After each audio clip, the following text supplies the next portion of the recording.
This is Jordan Grace, and you're listening to the Social Suplex Podcast Network. BWB, this is One Nation Radio. You better get it right.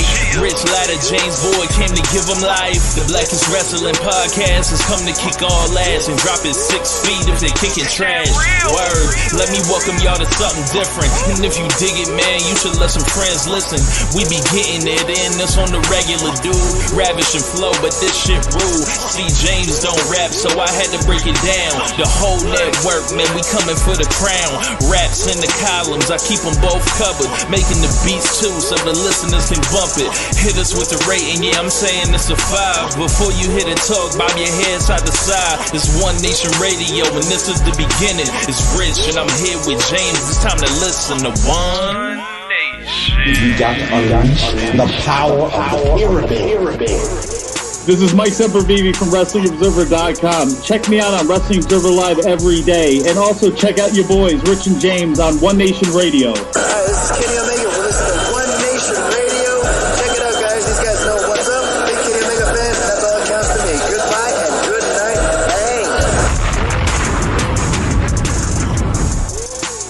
Bang. Ladies and gentlemen, welcome to this week's edition of One Nation Radio. I'm James Boyd, and here with me I have Rich Latta. What's going on, man?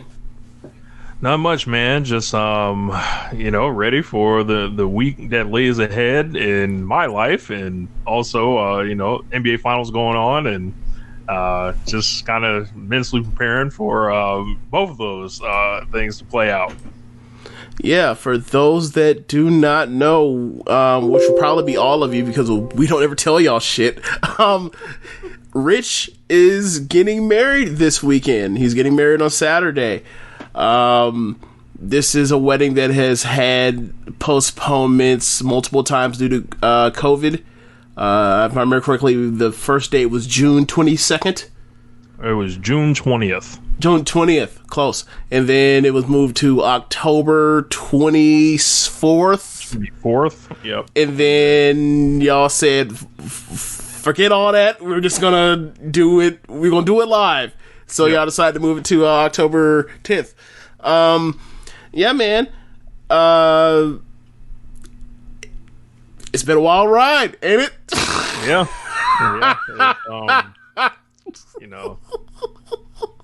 Thinking about it, it's like, yeah. We've been together since 2012. Yeah. So, I wasn't talking about wild ride as far as you and Catherine. I wasn't saying that. I meant as far as like obviously I only picked up whatever on the road wherever I met you, right? So this 2016, 2007, no 2006, 2007, right? I mean as far as wild ride, as far as like from the time that I've known you until now you're getting married. The growth is just amazing. It's immeasurable growth. Yes. Yes. I was a wild young man at a certain time, and anybody got any tips? Shoot them my way. Yeah. So I'm not really gonna say too much more than that before we fuck around and incriminate somebody or whatever else. But I'm just gonna say there's a lot of growth. Hey, I put in my work. I had my time. Jersey hanging. A legend in these streets, I might add. Oh man. Okay, so I don't even know where to go from there. Lakers up 2-1 in the series. Up, in my opinion, up pretty comfortably 2-1 in the series. I still before the series I thought this was Lakers in 6. To me, it's kind of looking like Lakers in 5, given the injuries sustained by Bam Adebayo and Jimmy Butler and Goran Dragic. Do you? I mean, I feel like y'all in the driver's seat. You have firm control. It's just whether or not y'all gonna play hard to finish this out because the Heat are gonna play hard. So, do you want to make these games dramaless, or are you going to be nail biters until the end? Do you feel any different in this series now that they won Game 3? The Heat feels like the Heat are going to try to use the early 2000s, late 90s tactic. They're like, all right, we're going to put the ball in one guy's hands, right? And then we're going to tell him, go to the rim and get fouled or whatever. And they're going to live with it from there. And sound strategy, especially if you can get, Anthony Davis in foul trouble. So, I mean, I think first I want to talk about Jimmy Butler. Like, Okay. I love this guy. I think he's a phenomenal player. I think he represents everything that feels right about the NBA. Like, as far as like, you want people to be competitors and and show up every day and work hard every day. And, people will call him difficult or anything like that. But that guy is always like, he's from a tough background and he don't take no shit and he balls flat out. Like, this man put up a stat line in a win that has never been done before. Literally one of the greatest win all time. Yeah, it was a 40-point triple. I don't think it's ever happened in the finals. I think the closest thing is like Magic at the end of the 80 finals. Right. Oh. Yeah, it was just like, I was in awe watching him at the end of that game because it was just like, fuck, going beyond, being a Laker fan. I'm just like, this guy's incredible. But eventually, I think their injuries will come back to get them. Kelly Olynyk has given them lots of solid action, solid points. You could have never really predicted that, but I guess they're playing zone. He's a different look, for them, rather, because he can make a shot. So, it's basically like what they did with Jimmy Butler. Last night was what like the Cavs were doing with LeBron in the second room with the Cavs with LeBron. Space the floor with shooters, find a mismatch at different points, but really you have your best player and he's going to the rim to isolate because he has all the space in the world to get there at times. And if you double, the shot's going to an open shooter, and they got the shooters to make you pay. Like, that's kind of what they did. And the problem with the Lakers, there are some remedies to that, but given what the Lakers want to do on defense, they rarely want to, just do it. As far as saying, like, all right, man, just put Anthony Davis on him. Well, you can't do that if he's in foul trouble. All right, well, then take Dwight Howard on the floor. Well, they don't want to do that because they want to stay big because it's so easy for Anthony Davis to get pulled away from the rim. So they want to have two bigs, or basically rim protection plus LeBron to come swarming off the weak side defensively. So that messes them up as far as what they want to do defensively because they want to stay big. So they have some choices that we're going to have to make, and like Jimmy Butler has forced that upon them, which is good for him because this is a dude that, not somebody that I think will be remembered of and kept in the history of time like 20 years from now, but somebody that like in this time frame was like, this was a dude that was one of, at the time when he's healthy, one of the 2015 12 best players in the league, and always plays super duper hard. So like, I'm glad that he had that moment. I think that that's going to be there for him in these type of lineups with Olynyk out there when they space the floor. And, given what he was up against, given the injuries that you mentioned, like, that was absolutely needed. And he showed up in a way that, like, a lot of these guys in these big moments in the playoffs we've seen this year, they just did not show the fuck up when it was absolutely called upon them. So, like, big shout outs to him because, I guess, like, they don't make him like they used to. Yeah, definitely Jimmy Butler personifies that, Yeah. That man's got mama mentality written all over him.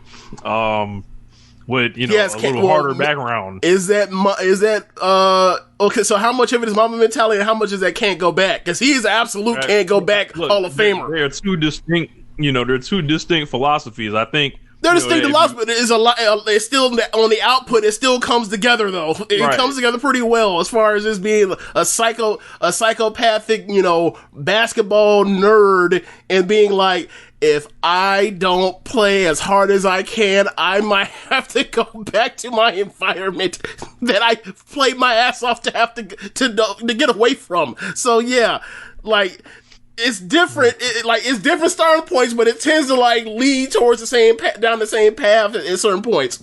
Yeah.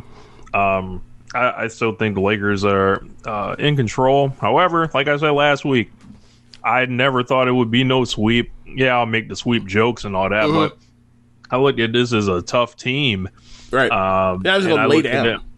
I looked at it as like, all right, anybody can get hot from three, like, and these guys can get plenty hot. They have Jimmy Butler, who can steal a game. Maybe we'll see if he can steal another one. Right. And I think at this point, if you lose people, right, it's like next man up. It's like, who you got? So, and what can this person do? And then maybe that person's not being game planned for. So, yeah, it's like some survival shit. So, I'd be shocked if the Lakers lost, but I saw a couple things last night that was just like I didn't like. But that isn't who largely they've been. So I have no reason to really like think that that's going to continue. LeBron's got to take care of the ball, I think, more. I think he turned the ball over 8 times. The whole him, Anthony Davis, and Rondo seemed to just turn the ball over whenever they had it a lot. It was weird. We got to make sure AD stays on the floor. No super fouls. I know that the league needs LeBron to get the Finals MVP, so they're going to kneecap AD a little bit, but you got to persevere beyond that. Yeah, the league is making him like get charges. Yeah. It's I think Danny Green might be shot. Well, he got hurt at the end of game 2 and then came back later and played through it. And then, like later in the game, I think he went like or he just didn't make shots. I think he made one basket the whole game. And then like they pretty much in the second half took him out in favor of playing more people or other people that would just miss shots. So it didn't really matter. Just anybody that wasn't AD or LeBron just weren't making shots in that game. But I wonder what they do when they get Bam on. Like, I don't think he's going to come back and play his starter minutes, even though his wind shouldn't be bad because it was a shoulder injury. He should be able to still work out and keep his wind. But I think they found something in having Olynyk and Myers Leonard out there to space the floor to create more room for Jimmy. Like if you put Bam back out there and they're already playing all those, like you put Bam out there, you're gonna in theory is to play man defense, but if your only real hope is to play zone, and you got to do the space, you got them. Right, and you got all this, and like if you put Bam in on offense, all he's gonna do is like he becomes a dude that can facilitate, but he's not as scary as having another shooter out there with Jimmy doing most of the work, as opposed to him being like a 15-foot and in guy. They got some choices to make. Like obviously, I'm not saying they're better without Bam, because of course fucking not. Like you can use him to actually like do something to Anthony Davis, but it is going to become a balancing act if and when he comes back. Yeah. As far as making a competitive series, I still think the Lakers are going to win. They still have more answers and a larger margin for error for mistakes, but it's still, to me, it's looking like it's 5 instead of 6. I don't trust our 3-point shooting at all. Those nights like game 1 are a fucking anomaly. Well, that first half. So that can go ice cold at any time, and then if AD doesn't dominate, we can be had. So like, well, I don't know about if he dominates. If he had like, I just like, can he play 11? Can he play more than 11 minutes and a half? Like if he doesn't get in foul trouble and takes him out of the game, and he's if he gets his touches, I still think the Lakers win that game. I mean, they got the shit tied at the end and then ran out of gas. It just comes down to me. It's just like, don't turn over the ball, and can you keep the Heat from keeping the rebound advantage close? Because if you kill them on the boards with your size, they're never going to win. And like I think kept within like 5 rebounds in them last night. So that's a big thing. Like, take care of the ball, go get the ball. Try harder. They better not lose. Yeah, definitely. And that's another thing also to mention is like, because Remember I don't know Heat, the schedule. What do the Heat have to lose? Oh, absolutely nothing. Yeah. I was gonna say to you, because I don't know what the situation is for next week as far as a show going up or whatever else, but there's potentially, now that there's going to Game 5, that means that potential Game 5 would be Sunday, which means we probably do the show on Monday, which means there's a chance that Rich Lotta's gonna be doing a lot of shit talking come Monday, potentially. So I don't know how that's gonna go. I don't know what the rollout is. I'll be out of town Saturday, Sunday. I may be coming back Monday. I'm not sure yet. Okay. So I may not find a guest host. Correct. Thank you. Thanks for telling me. Thanks for telling me. On air. Thanks. Appreciate it. But we'll see. I'll if the Lakers win the belt, y'all Celtics fans got to hear it. Y'all got to hear it, bro. Okay, so I think, what else is there to talk about before we get to wrestling? Shit, I might have to prepare a rant for Lebertard himself. Oh God, might have to send it back out to him. Kill you with your own shit. Wow. I'm trying to think. So, is there something else we're forgetting, or we go to wrestling now? Bob Gibson died. Oh yeah, that's right. Bob Gibson, legendary pitcher in the 60s for the St. Louis Cardinals, passed away. I think he was 84 last week. Bob Gibson holds a weird space in baseball and also as a Hall of Fame pitcher, as a black man in the 60s. Like, when you think of non-football players, major sports figures in America that are black, let's say the last, since the 60s, since the 50s even, that didn't play football, how many of the legendary people get the first thing you think of is just pure toughness, where white people will come out the woodwork to talk about how tough this black person is. It's a rare phenomenon, but the first person that comes to mind with white people come out the woodwork to talk about how tough this black person was, that didn't play football, is Bob Gibson. He's like the first one.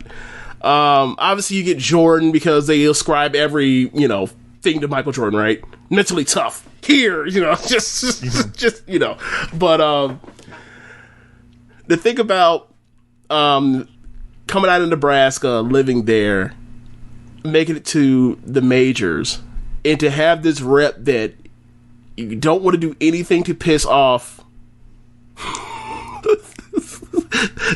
this second-class citizen, because he will throw a baseball at your head, and there's no repercussion for this black man whatsoever, because he was down for it, because he will fight you and put no paws on you.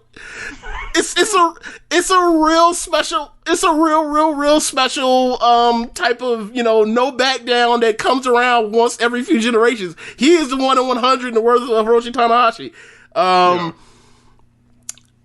I think the last story I've heard about him, actually recounted it about somebody in the group mentioned that their father was a Red Sox fan, and that they used to torture the Red Sox before the curse, of course. The curse was lifted, of course, and mentioned how his dad felt like that Bob Gibson went to a establishment that his father was waiting at, that Bob Gibson gave him a poor tip. And like, when I'm hearing that story, the first thing I'm thinking of is, well, what did he do to piss off Bob Gibson? Because look, if Bob Gibson gives you a shitty tip, in my mind I'm thinking like, well, you'd probably deserve that shit. But I don't want to be disrespectful to him, which is funny because like he's gonna hear this and be like, well, I'm hearing disrespect right now, but sorry, it is what it is. But yeah, I remember I said the message to him like, all right, well, he gave him a bad tip, which meant he felt some kind of way. And to be quite honest, if Bob Gibson felt some kind of way about me, I think that me getting a bad tip is probably like the best case scenario, because he could have put a pause on me. And it made me think of a story from 2002 when Bob Gibson was in his 60s. I think he was like mid 60s at the time, where Bob Gibson was on the interstate or the highway, and somebody cut him off on the road. And Bob Gibson had to swerve, which caused his glasses to break, which then caused Bob Gibson to follow this gentleman 10 miles from the incident until that person stopped to get gas. And then Bob Gibson got out of his car, walked up on this dude, and whooped his ass. I believe the injury report for this man came out to a black eye and a cut that needed a number of stitches. I think it's like less than 10 stitches. But either way, you wanted no smoke with Bob Gibson back then, and you didn't want to smoke with Bob Gibson when he was 60 and when he had old man strength. You didn't want none of that. Yeah.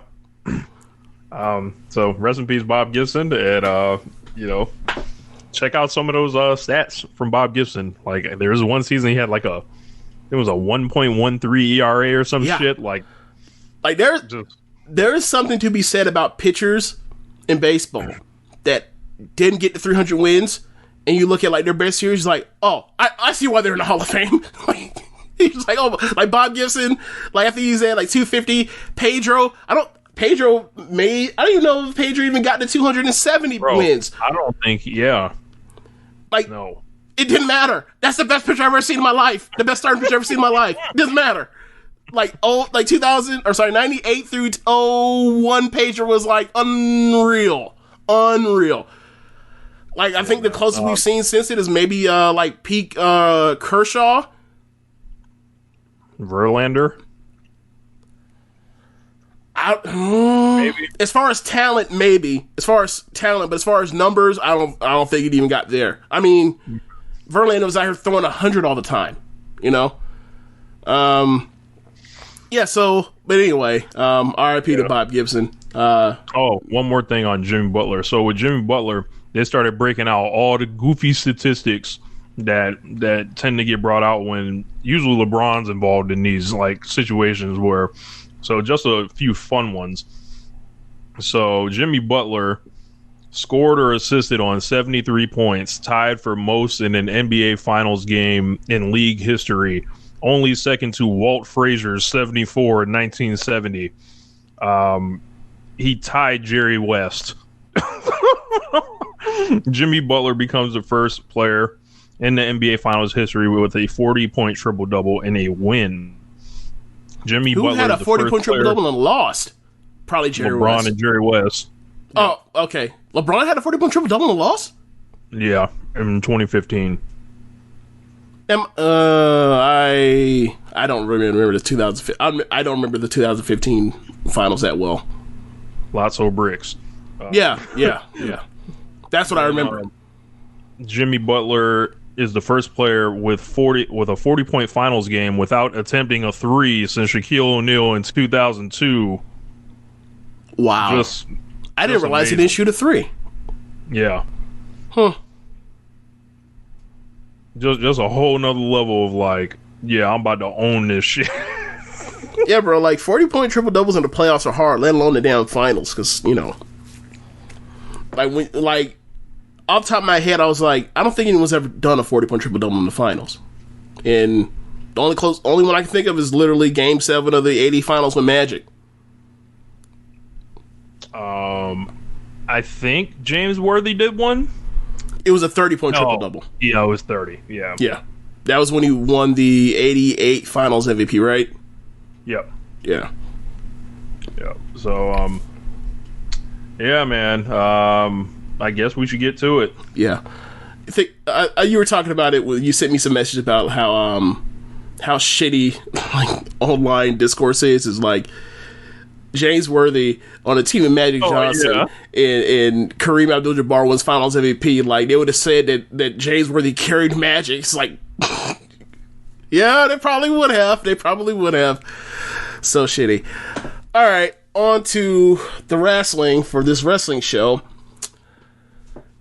NXT Takeover 31. They apparently are just now doing so many Takeover pay-per-views that they don't even know how to name them anymore. Like, at least when 25 and 30 is like, those are nice round numbers. What's special significance of number 31? Priest Holmes? Reggie Miller, you know. Oh, yeah, 31. Any other famous 31s you think of? Those are the two I think of. Let's see. 31. I think that's it. Yeah, that's pretty much it. I thought this was a great show. I was kind of Jamal Lewis. That's right. 2,000 yards and some other things. Moving that work. Yeah. I thought this was a great show. I kind of got to the point where I was like, all right, well, like the last great takeover we're ever going to get, or not ever going to get, but like of this, core roster kind of was going to be Portland. That was kind of like the ending point. And that may be true because we had a lot of people from the core that are been moved around to different spots. We got some new people in. And I thought it was a great show from top to bottom. There's only one show that I didn't give 4 stars to. I thought that the main event was the best WWE match we've had this year. For a show that was literally put together out of thin air, seemingly out on like a 3-week build. Like this was, along with the presentation with the, their own version of the Terror Dome in the PC. I thought that this, it gave life to these NXT shows that we just have, quite frankly, not had over the summer, or really since the pandemic, and it made for just a great, fun watch. Which for me, like I watched this after the finals, so I didn't actually, even after that, like I didn't turn this on until maybe like 12:30. And I thought I was going to get tired. I never got tired. I loved this show. What were your thoughts of it? This was a really great show.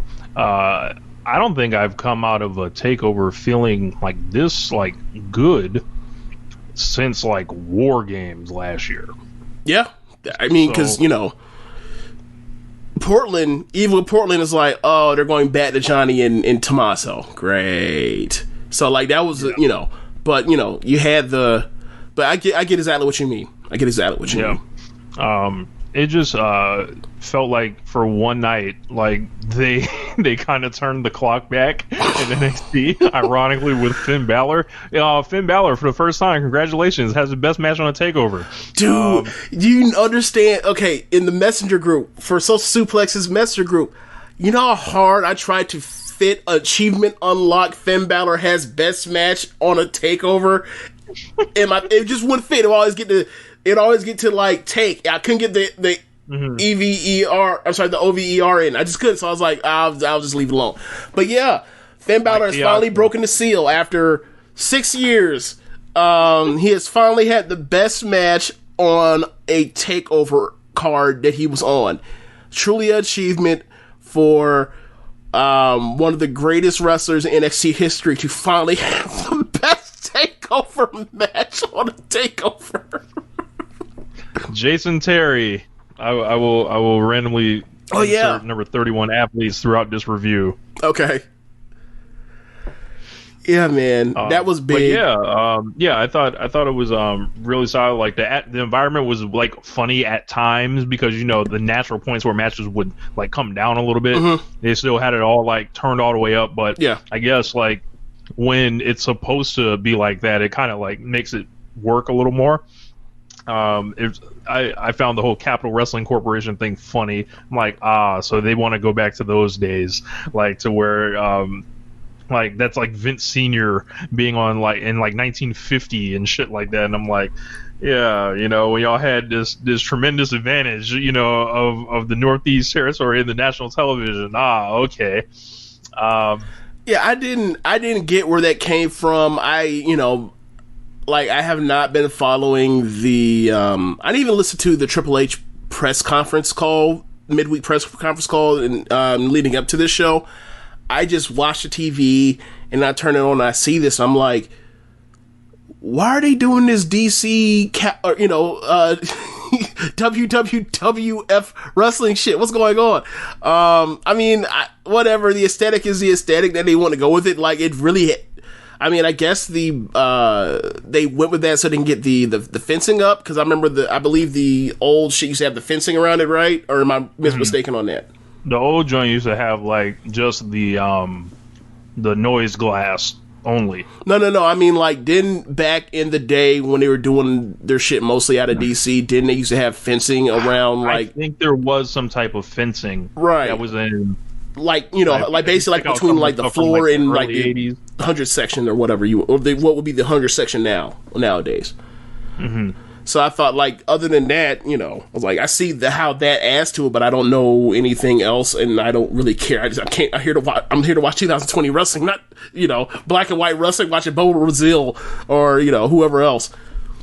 Yeah, there was no celebrity match on this takeover. There was no bad main event to where you're just like, this could have been Karrion Kross in the main event on this show. Yeah, that's another thing we can talk about. Like, they kind of lucked out here because I don't know what their main event was going to be had Karrion Kross been the champion here. Maybe it was Adam Cole. I don't know. I imagine they were going to do Finn Balor as Kyle O'Reilly, not as a title match. Which, you know, if it was going to be, you know, the third from the top, it wouldn't have gotten the time it got. So like I'm almost we almost got guaranteed a better main event match. So like we got that random second women's match that's on a lot of these takeovers that got replaced by Swerve and Phantasma. And no tag match either. Yeah. And that's at a time when like the tag match division's like the worst it's ever been in NXT, just about.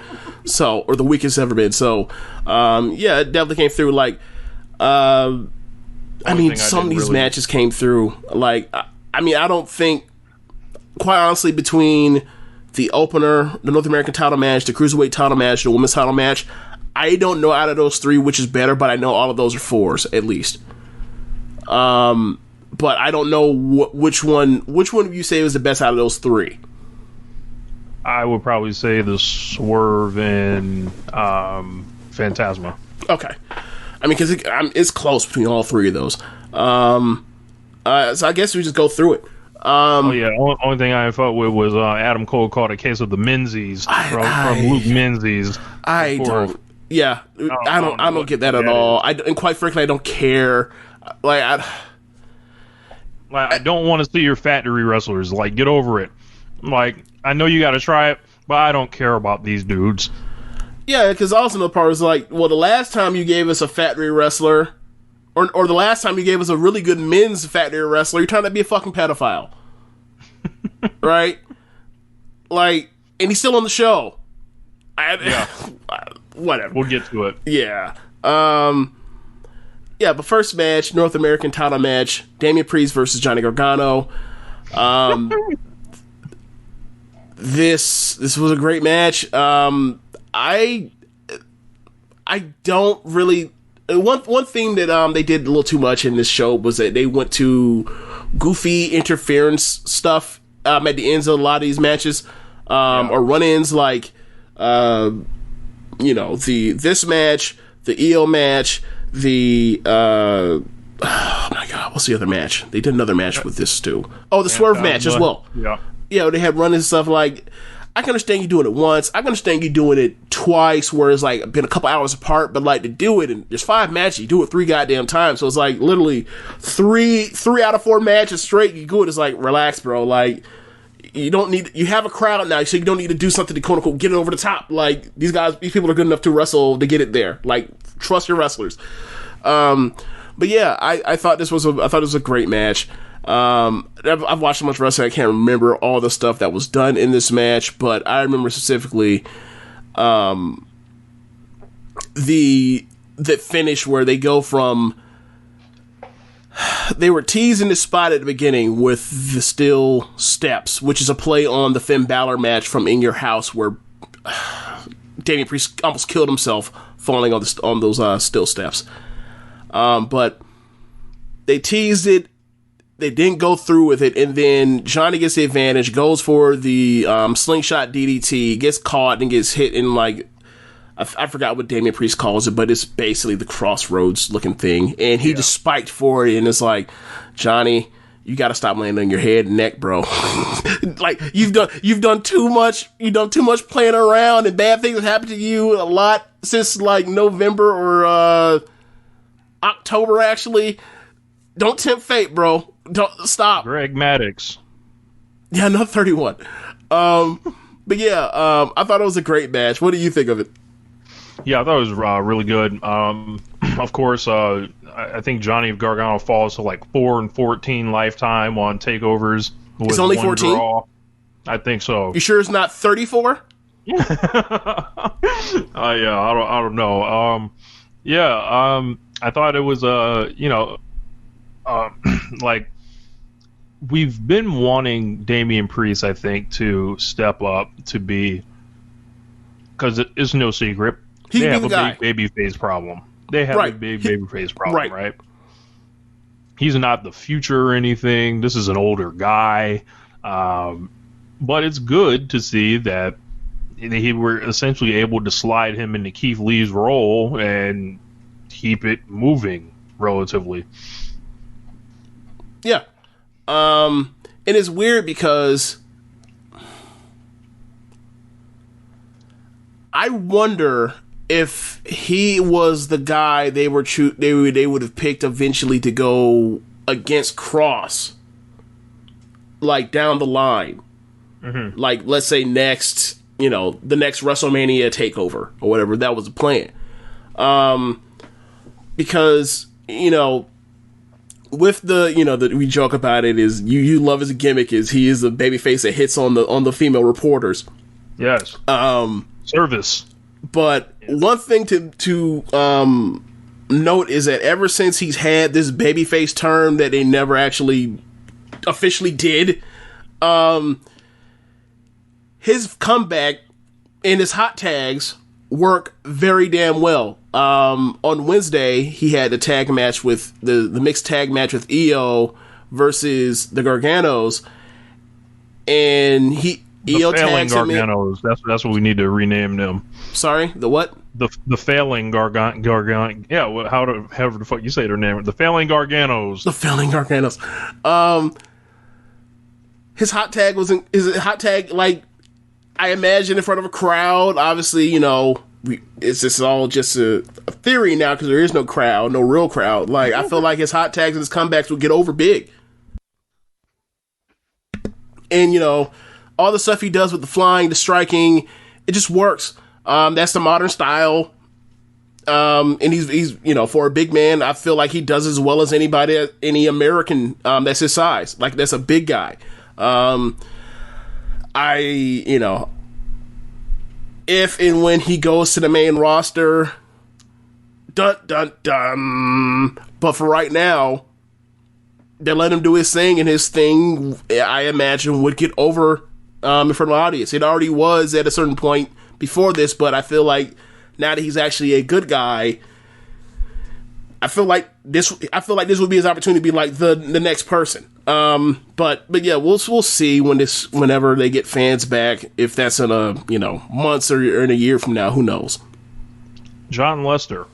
What happens with Johnny Gargano now? Like, is he just like, fuck off for a couple weeks and then he reemerges? Probably. I mean, there's a WWE draft coming. Was it next week or is it this week? It is next week, I believe. Yeah, so could be, who knows? It could be time for the Garganos to go up, and this was their swan song.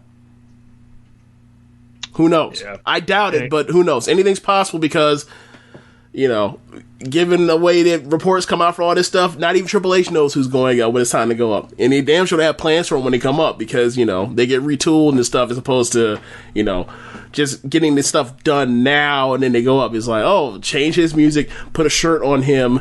Like, so what could they do to Johnny Gargano that's goofy as fuck? That's goofy as fuck? They called him up. The first time he comes out, I'd be like, oh my God, I can't believe this happened. Tags with Gable under the Shorty G's. Good God. I came with that one quick, didn't I? Yeah. The Shorty G's. Does he still go by Shorty G? I don't know. SmackDown. It could. I have one for you, James. It also goes with height, but we're gonna change it a little bit more.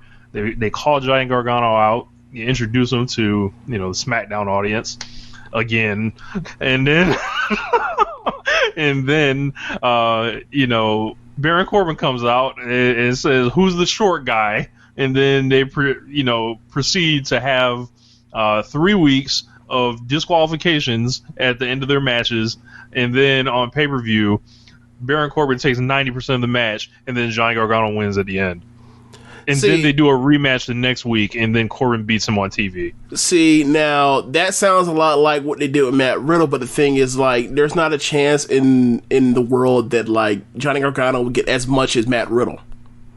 Even if Matt Riddle is probably a rapist. They would still give Johnny Gargano less than Matt Riddle. Cam Chancellor. A great 31? That's debatable. That's debatable. What was I going to say to you? Yeah, Johnny go up to the main roster. I mean, does he even get 6 weeks before he's on main event? He might begin in main event. Might be. You're like, yeah, Gargano, Ricochet, main event, be there. Mustafa Ali will challenge the winner. What? I mean, if we want to be honest, if he is to stick around or whatever else, the best place now, anyway, is have him go to NXT UK or I don't know. I mean, he's always going to have a spot, but it's what else is to do with him? What else is to do with him? They love him, so they'll find something. I guess. Will it be anything that's really compelling? Shit. Any chance? No, I when I say this, you gonna say 205 Live? No. Okay. I'm gonna say maybe he can form a tag team, but not with Ciampa. Maybe somebody else. Like who? You want to join? I mean, he could be in Retribution, right? What would Johnny Gargano's Retribution name be?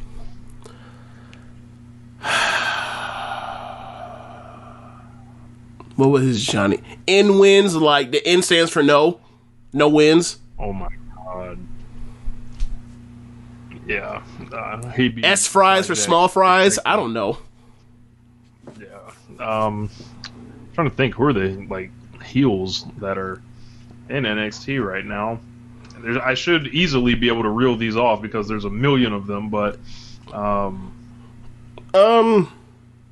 mean, you have Thatcher, you have not Fantasma, but Santos.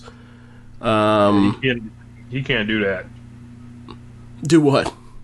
I can't be linking Johnny Gargano and can't be linking up with the Mexican Squad. Why can't he link up with Legado? No, it don't seem like it's a fit. You can't do El Legado, La Gringo del Fantasma. Correct. It don't seem It doesn't quite. Yeah. Like, it's already a wordy name for a faction. Now you want to add more words? Yeah, I agree. They can find somebody. Like, hopefully what they don't do is like, put them in there with like Velveteen Dream. Maybe a heel tag team. No, thank you. They always figure out something to do with Johnny Gargano. Even when they doesn't even have anything for him, they'll always find a way. So we'll see. But I wonder what who would be next for Damian Priest. Like, given the match with O'Reilly, it seems like they're going to be going to a whodunit, just as we thought there was going to be no whodunit this year. They stumbled on who beat up. They figured out who beat up Adam Cole. Rich Holland, motherfucker! He just dropped his carcass on the floor. What are you talking about, Bobby Fish? What happened? He got his ass whooped, Bobby. What do you think happened, Robert? Yikes. But yeah, like, if it's not that, then maybe it's for Damian Priest. Maybe it's Kyle O'Reilly comes after losing to the top guy, he goes and settles for the second belt somewhere down the line or whatever else, or he has a match and loses or whatever else, and then figure it out. But how about he wrestle like either Jake Atlas or Swerve? I would like to see Swerve. I would definitely like to see Swerve. Cameron Grimes, of course. Well, they already did Cameron Grimes with Damian Priest. You can't go back to that quick. Oh, I meant for Johnny Gargano. Oh, yeah, that's true. They could do that. Heel versus heel. They could definitely do that. I was thinking of stuff for Priest next, like who would be rounding. Maybe, there's as far as Johnny or for Damian Priest, there's Kushida. Now that he just put away Velveteen for whoever knows how long it is, but I guess we can move on to Velveteen versus Kushida. Two men that were wearing jeans that were doing a regular rules match and not a street fight. I was thrown off. Yeah, I didn't get that. But what I especially didn't get was, like, okay, I'm gonna say this on the front end, and then because people know, I know Velveteen was going for Doc Brown from Back to the Future because Kushida's Back to the Future Marty McFly gimmick. I get that.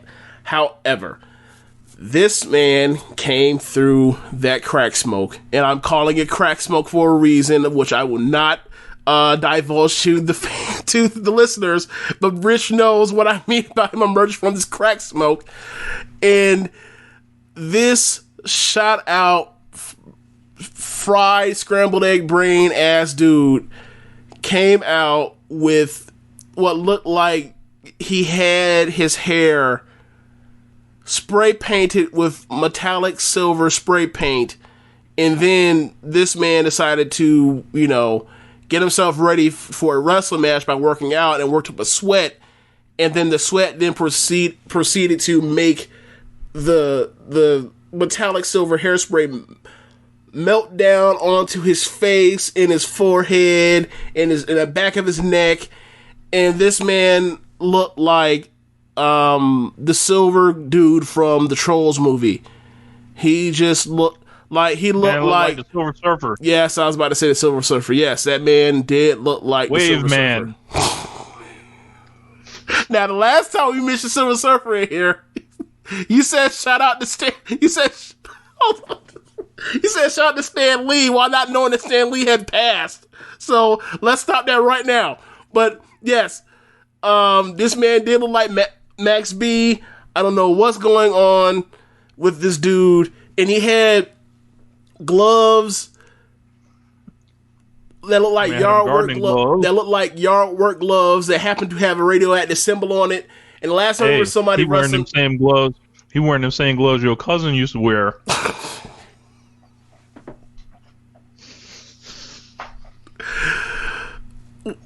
How do I put the link to a picture of that in the description? Do we have a link somewhere that we can put that? You know what? I believe there is. I'm going to find the picture.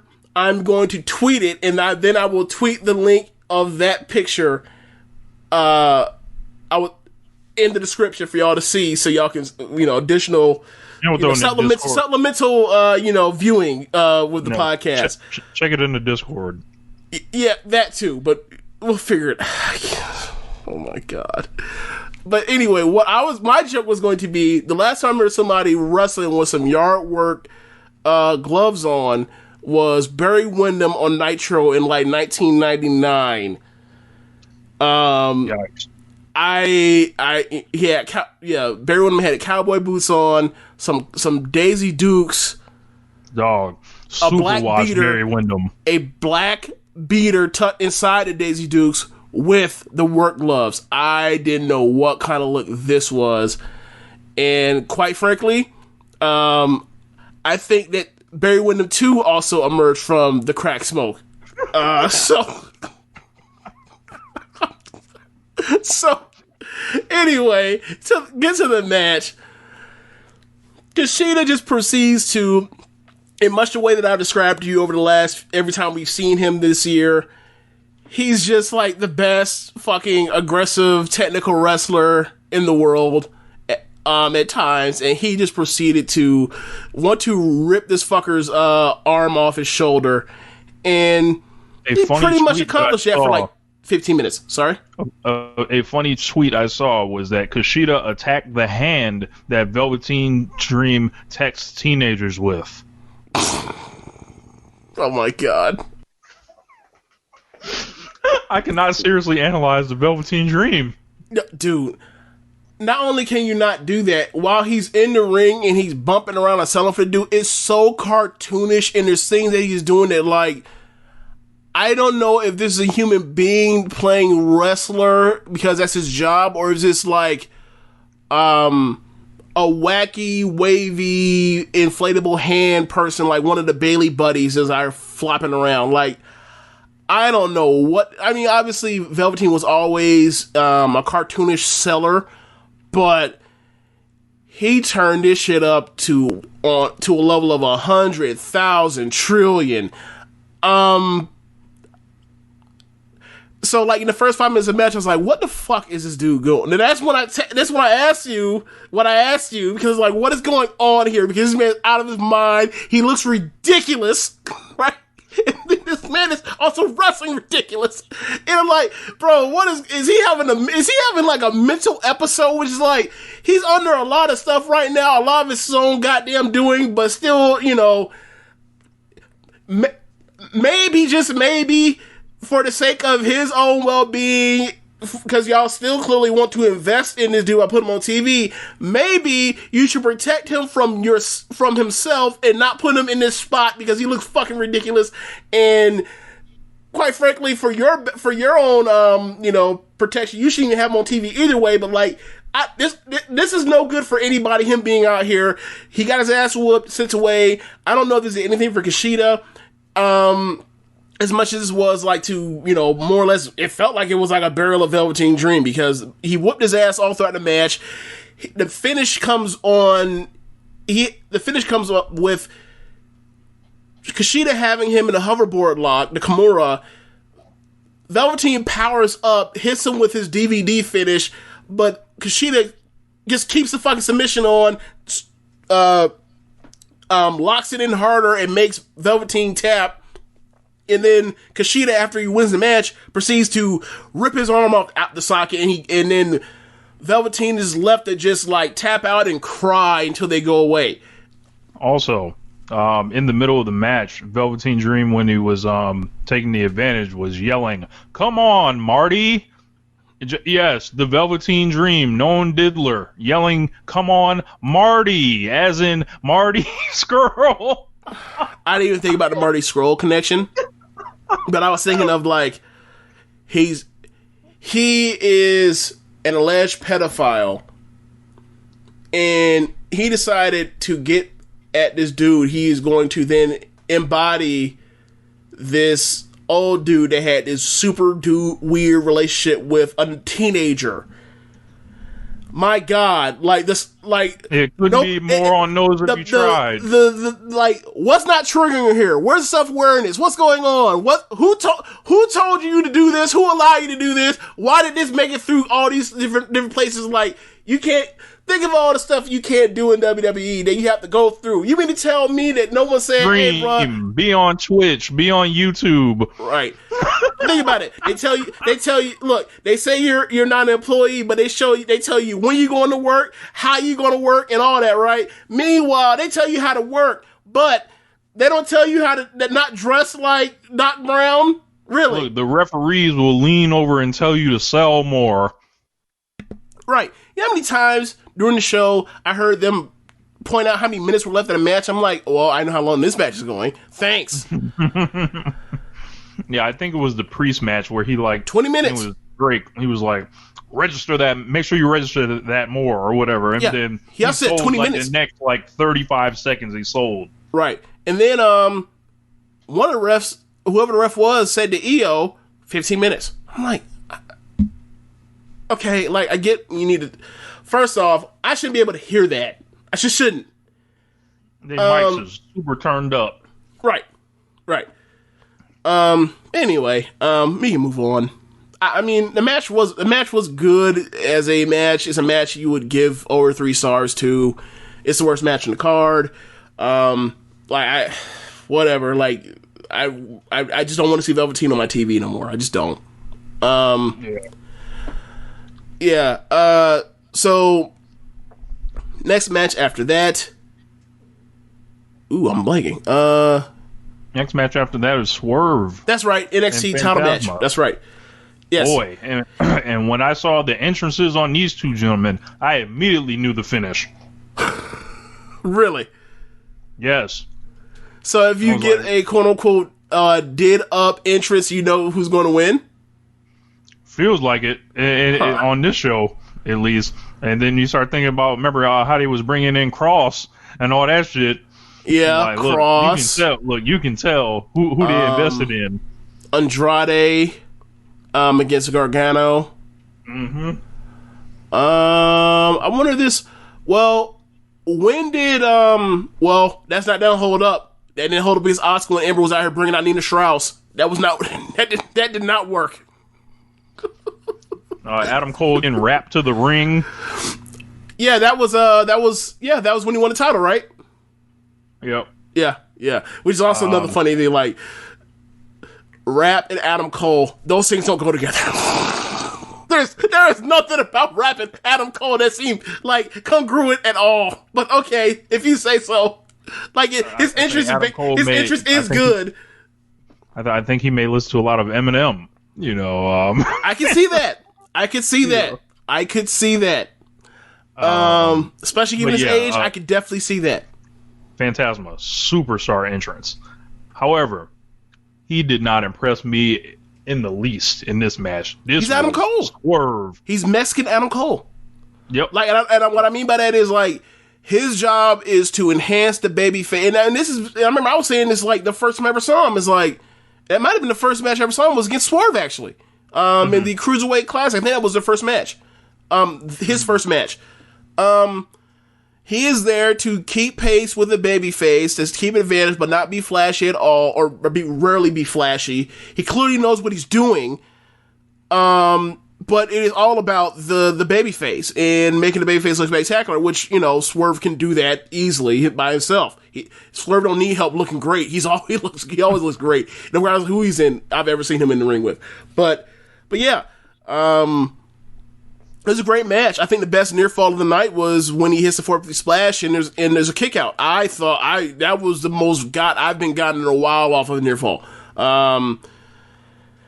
It's a great match. I don't like the nonsense with Legado del Fantasma coming out and then the former Tahuti Miles, Ashanti, Adonis comes out and make the save. A random save out of nowhere in the middle of a title match. Save that for when they get physical away from the match. For me personally, some kind of reintroduction because he cut a promo later on, where he had loads of charisma. Yeah, it is a reintroduction. But I don't know. It just didn't feel appropriate. At the time, it's okay, so he made the save for this dude, the dude lost, and then you want to get your shit off afterwards? Is he the next challenger for Phantasma? Because if he is, then okay, I get it. But if he's not, then it's like, this couldn't have waited until Wednesday. Mm-hmm. Yeah, I thought Swerve was like spectacular all throughout the match. Like all the cool spots were all him. Like when he hits the, for lack of a better word, like the Phoenix Splash off the second, turnbuckle onto the floor for a dive. Where he lands on his feet. It wasn't a full Phoenix Splash, but Phoenix Splash like move. I thought that was dope. He was just great, and it's just the Hurricane Rana spot where he gives the top rope basically like junction to junction, Hurricane Rana to Phantasma, where Phantasma goes flying onto his two goons. He was just great all night, and that's the kind of thing you see out of Swerve ever since he's been around for like the last 14 months. That's kind of what we've seen from him. Kind of think they made a bad decision here. I think Swerve should have won. It depends. However, if this is for bigger and brighter things, then it wasn't, because he's clearly above the. I mean, going back to the Roddy match from earlier in the year, going back to the Johnny Gargano match earlier in the year, he is clearly as good as those fucking guys. And it's just a matter. And I've been saying this before you even started chopping it up with Swerve. I've been saying this ever since, quite honestly, the first time I saw him, which was his match against Sabre in New York for the Mark Hitchcock WrestleCon Memorial Show. So it's like, the dude does this, and like the JD Drake match he had in Evolve with JD Drake, I thought the world of him then. Like, dude is a very accomplished fucking wrestler, and like his flying is even better than I give it credit for, because the thing that I like most about him is like his striking ability, as I call it, the makeshift karate, makeshift martial arts, and his ground game, his submission stuff. Like, the dude, I have some concerns about his promo ability long term when it comes to like, I don't think they've ever found something he can really sink his teeth into yet, in the way that like Kyle O'Reilly did on Wednesday in on the video package for the main event. But once they do, they're off to the races. He's clearly won. Is just, are they going to realize it? In much the same way we worried about like Riddle and Keith Lee, a year ago. One can only hope. Right. Because boy. I mean, you look at that breakout tournament from the summer of last year where you had ACH Jordan Miles, Cameron Grimes, Garza, Swerve. I'm trying to think of who else was. Bronson Reed was in it. Dexter Lumis was in it. But it's like, that's right. The four that we mentioned, the first four that I mentioned, we all knew those dudes were great. It was just, how are you going to integrate these people? And it took you long enough, but we're here now. Like, he finally got his first takeover and he showed his ass out. So, like, we should see more of this. Yeah. But as far as the cruiserweight title, seeing that Tony Storm's coming in. Wait a second, wasn't Jordan Devlin involved in speaking out shit too? Oh yeah, big time. He was one of the bigger ones. Like, he had photos drop on him. Yikes. Okay, so never mind. So like the victim put photos of like what he did to them out. Okay, so killed what I was gonna say, what I was even thinking of.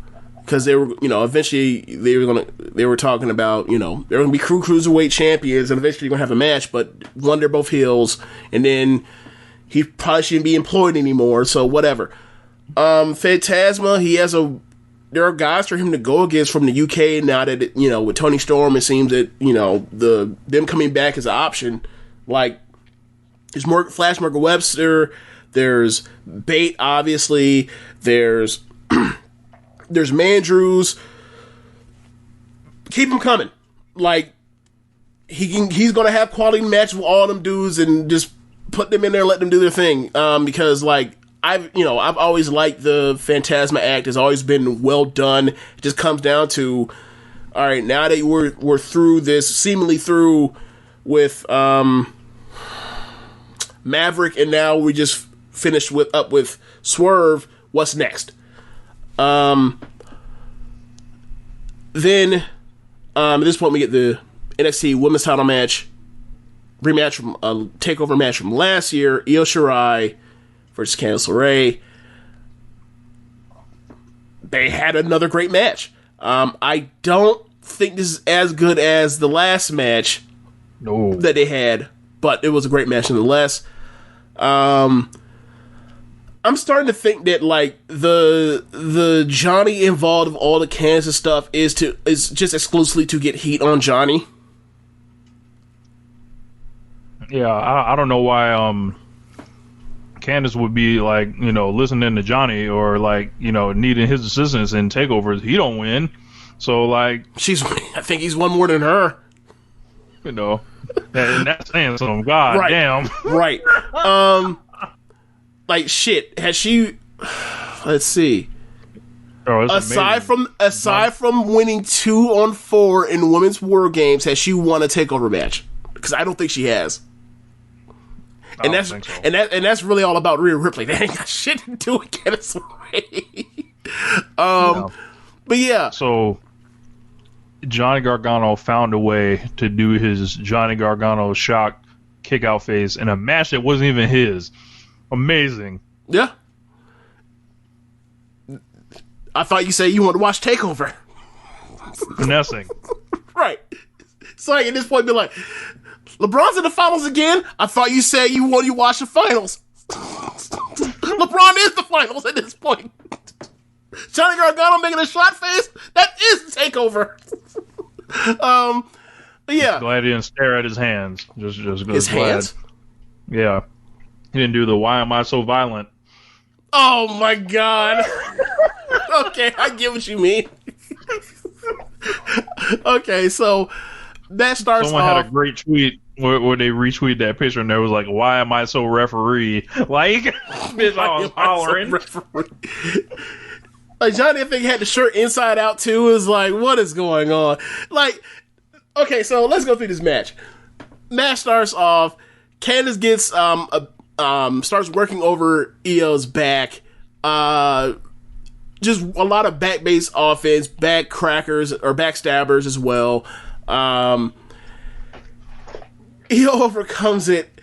They end up going through this spot where I don't know why they didn't do two rough bumps. I don't know. I think one would have perfectly sufficed. Like when they did the moonsault with the feet all the way up, boots up into the gut, which sends Io flying into the ref. I feel like that's enough. You don't need to do the rough bump before, but they shoot Candice some bail because they know she's going to lose, right? Like they shoot her some bail, which is like, you're going to lose, but you're still our heel gatekeeper. So here we are.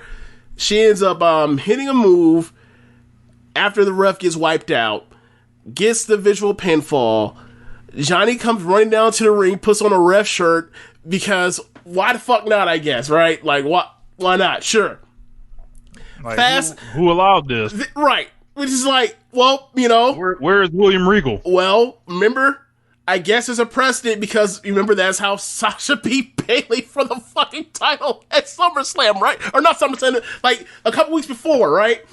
They did when they took the belt because it was the sweetest finish because Bayley just decided to put on the rough shirt and ring that, which is like, y'all gotta stop this shit. This just fucking stupid. Anyway, comes down, which is like, okay, so you're a crooked ref, right? Yeah. Goes for the fast count. Io kicks out of the fast count.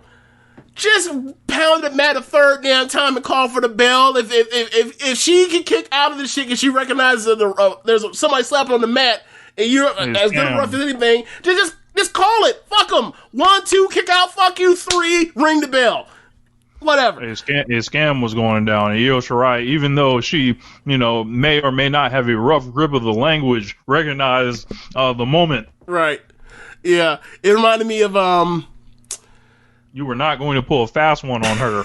Yeah, shoulders Because she's always up. away You from ain't her finna get- home country. Yeah, you're not gonna get over on an ace. Like I remember, there's a video I saw a few years ago of Liger Yes. running these gags on people where he was sneaking into people's hotel rooms when they were asleep and try to pin them with a ref for 3. So it was one of the people was Hanma. He snuck in on Hanma. He snuck in on maybe Togi Makabe, I don't remember. But the last person he tried to sneak up on, where like they were asleep, was Hiroshi Tanahashi. He rolls into his bed, like he got the 3 count on Hanma. Everybody else kicks out at 2 because they actually are slapping the mat hard where they're sleeping, right? Man, he laid down on Tanahashi. That ref counted 1. Tanahashi won the fuck up and got his shoulder up. And that's why he's the ace. There are no easy pins on Hiroshi Tanahashi. Everything is earned. You beat him. There ain't no, I'll call you slipping. No, you gotta catch him on his best day every day. But same thing with Io. Look, the ace mentality. When you the ace, you just can't get beat. Easy. But yeah. So match continues. The ref comes to, sees Johnny in the ring and say, "Hey asshole, what are you doing here? Get the fuck out of here. Who gave you that shirt? I should throw you out of here." By that point in time, Johnny had already grabbed the belt, drops the belt for Candice. While the ref is taken by Johnny before he gets out the ring, Candice goes and just nails and cracks Io with the belt. Ref counts to 3. She kicks out of that too. They end up on top of the rope, which is a play on their match from last year, where this time Io gives Candice a Spanish fly, steps over her, hits with the moonsault, 1, 2, 3. It was another great match. Like I said, I think the first match is better. Io was a lot more vicious in that match. I think the match had more spectacular flying, but for a role reversal, I thought that they did a good job recapping and retconning what they laid down between their history, between Candice's history as a character, which, quite frankly, NXT's really good at. Like, they'll do something that didn't quite work with what they're trying to do narratively, and then they'll address it and then move it and then shape it to make it work going forward. Like when they did that hour-long promo thing for Johnny and Ciampa, they did a great job with that. Yeah, and then they'll tell you what they try to do, but like they ain't actually do. No. What that's what retcon is. Like, we did something, and then like we want to change our minds on it, so we, like, quote unquote, we'll address it, and then we'll say like, oh well, actually, never mind that. We're going this way. Like, at least they're acknowledged, as opposed to WWE was like every week is something different. They don't know what the hell they're doing, but yeah, another great match, and then we get the main event, NXT title match, Finn Balor versus Kyle O'Reilly. They beat the shit out of each other. Yes, they did. Now, I don't know if it was last week's show or 2 weeks show or 2 shows ago. I said that like Moxley and Kingston were basically just doing two white guys doing strong style. Mm-hmm. This was also that, but it actually felt authentic. Like, this is like, that was a Best of the Super Juniors final. That's the best way. That's the way I'm trying to explain it. Like they never, their timing was off. Like, I figured they probably have wrestled before, but apparently they had not. And they mentioned it during the build up in the pre-match video packages. Like, I go to America, he leaves for Japan. I get Japan, I get to Japan, he goes to NXT. I get NXT, he's on Raw. And for a group of guys that, have seemed to, been in, just miss each other, they had some great chemistry. I thought this match was excellent. They beat the shit out of each other. It was physical. The selling was great. It's one of my favorite body part matches is your midsection / your gut has been affected. Think of all the Brock Lesnar diverticulitis matches. I'm thinking of some matches in Japan, like like a 2012 tag match between Nai Takahashi and I think it's Yoko Bito versus Yoshiko and Natsuki Tayo, where Natsuki hits an uppercut to Nanai's ribs, and it's like she just reacted. She just got her whole side just caved in, like she just broke her rib, and you just go from there. This is one of those matches, and I'm trying to think else. Meiko Satomura, young Meiko Satomura versus Akira Hokuto, which is my favorite Hokuto match, and you should check it out. It's like a Rocky match. It's literally like the first two Rocky fights put together, like Rocky Creed. I feel like I might have seen that. It's the one where she slaps shit, where Hokuto's offense mostly consists of slapping the shit out of Meiko. Does Hokuto do a dive outside the ring in that one? I don't think so. Okay. I may be thinking of it. I'll send you the link. I love that match. Okay. But anyway, it's a Gaia match. But anyway, just go to the body over and over and over, making people just wince, and like the sell job that he did is like you see that in fights, and I'm sure there's a lot of influence from that, right? Like we've seen boxing matches, we've seen UFC fights where someone gets hit with a kidney shot, liver shot, body blow, and that delayed reaction of I'm good until oh no you're not. Your body says fuck that, you're done. And when he wouldn't have thrown that punch when they're having that strike exchange, and he just after Finn gave him that soul butt, and you just see everything just leave out of him, and then he's just so in pain the rest of the match, and it comes up at different points, and ultimately that's the finish. The end of it is like he hits it with 2 foot stomps, and then he hits it with a coup de grace to end it. But the work that O'Reilly did from working over, Finn's bad shoulder from, 2016, for the armbar, the spot where he's fighting for the armbar forever and they closing on the fingertips. That's some New Japan shit of like the camera work, like, which is a great touch. Just the spot where like he works over his leg forever, which is like how O'Reilly got to this title match where he, put the heel hook in on Grimes, where he hits the heel hook. Balor is done, or Balor is like in so much pain, and he's so desperate that he's just basically used the other foot to kick him, and he almost gets out of it until O'Reilly grabs his second leg, so he's in a double heel hook, and it's like, oh my god, Balor's fucked. I can't believe, I actually bought it. Like, he was going to tap, and it was such a good near fall for his mission. He looked like he's so far away, but he makes it. I just love this match. I just loved it. And then the finish, as I mentioned before, where like you get to the the internal bleeding blood or whatever else, that look, and he hits him with 2 double foot stomps, and then he goes and hits with a coup de grace for the win. It was a great match. It was a great match. Yeah, 4 3/4. Yep, that's where I'm at on it too. I think what Kyle O'Reilly proved is that the initials KO are the superior wrestling initials that are going around in this era. You have, Kenny Omega, Kazuchika Okada, Kevin Owens, and now Kyle O'Reilly, in the NBA Finals, Kelly Olynyk. No, I'm just playing. You dumb. Look, I was letting you rock with it when you said Kevin Owens, like, because Kevin Owens post 2017 is totally, or pre 2017 is totally from post 2017. But I was gonna let you rock with it just off the strip. Once you pull out Kelly Olynyk, it's like, okay, he's trolling. Okay, he's just flat out trolling now. But yeah, man, it was one of those matches where you just like, the right person won, and they have to get to a return match on an equal or larger stage somehow, some way down the line, whether it's 6 months, 9 months, a year from now.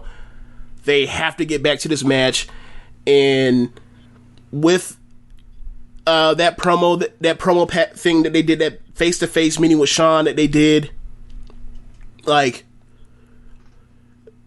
O'Reilly was just their hidden talent for forever. Like, we always joked about him and Roddy just being like so overqualified as tag guys, and them being the greatest tag team in NXT history. But to see what they've done with him in a span of like 3 weeks, just like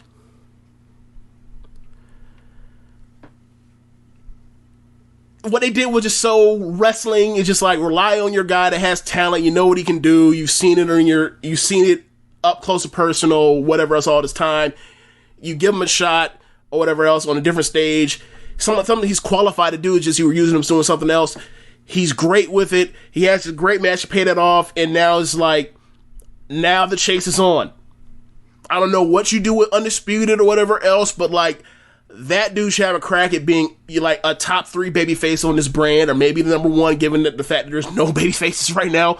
But like, him and Priest should be like the 2 faces of the babyface side, and Swerve, I'll throw Swerve in this too. Like, the top 3 baby faces need at least some variety of those 3 in some order. Yeah, they're on to something right now. They got to get them some fucking wins, but they're on to something right now. And you almost wonder why more like people don't do this, especially like the main roster. Like, as far as like, if you have somebody that is just kind of overqualifying a role, it's like, hey, how about you just nudge that guy up that's just like 1 rung away, instead of just taking this other motherfucker, putting him there. What can we do? Y'all said you wanted new stars, right? You know? Yeah, and it's this thing of like, look, worst case scenario, you got a kick-ass main event for a pay-per-view, and you can move on to something else. But, like, with Finn Balor being the champion, given that he had just won this 4-way thing with Gargano, Ciampa, and Cole, it was like, can't go back to any of those 3. The only match that you've had with them that haven't been, overdone, because you've had 2 Cole matches since December. You had the Gargano match, and Gargano's ice cold right now. Ciampa, you just had squashed for the dude that was going to be champion. What you got? And they went with O'Reilly because, one, I think it was a lack of options because of it, what happened with the situation, because Balor shouldn't be champion right now. And you pulled out, you have somebody, and it's clearly somebody that the fans are familiar with. And it's been established, and now he's just in a different role, so he's a fresh act. Like, this ain't that hard. It's not, right? Like, we talk about this all the time when we talk about how strong the AEW tag division is. Like, eventually, one of these days, Nick Jackson's going to go solo, and it's going to go work over pretty damn well, right? Eventually, someday, Luchasaurus or Jungle Boy is going to go solo, and it's going to go pretty damn well. Worst case scenario, as you have a stopgap for a pay-per-view or a TV match right there, title match with somebody, and it'll go blow the house down, and then you can send them on a journey towards whatever you think their ceiling on the potential is, whatever else. But you're off to the races, and this, I felt like, was an off to the races moment. Yeah. So maybe he just had to change his look though, so he can look like a main eventer though. Yeah, maybe that's a girl like 5 inches. I don't know. But yeah, that was the show. I mean, I love the show. I was not expecting this at all. I was expecting another, couple great matches and a bunch of filler. But this, even with because the build was just so, in a lot of ways, what was a pay-per-view that like AEW had was great, but had a very build. Double or Nothing. Yeah, it was very similar to that. It was like, I wasn't expecting this, but I'll gladly take it and appreciate it, and thank you.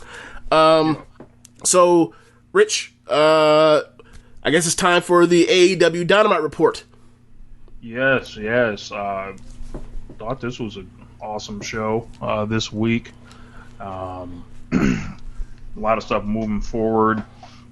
Let me just go ahead and get my notes pulled up here.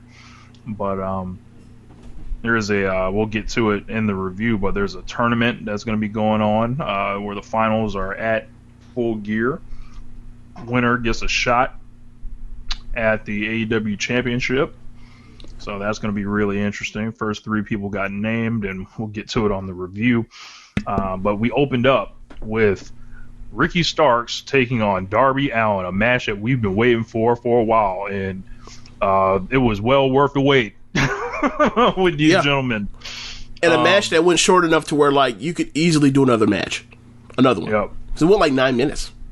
Yeah. So these guys worked real hard and hit each other very hard. Ricky Starks awesome selling in this match.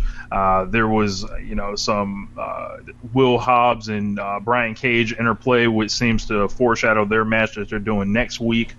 So if you're thinking about that 6-man that was supposed to go down, we're kind of getting all those cross matches individually instead. So it's one thing about AEW, like if they have an idea, they're going to like see it out typically. Yeah. High Nightmare Family, but I don't think there was actually an idea there.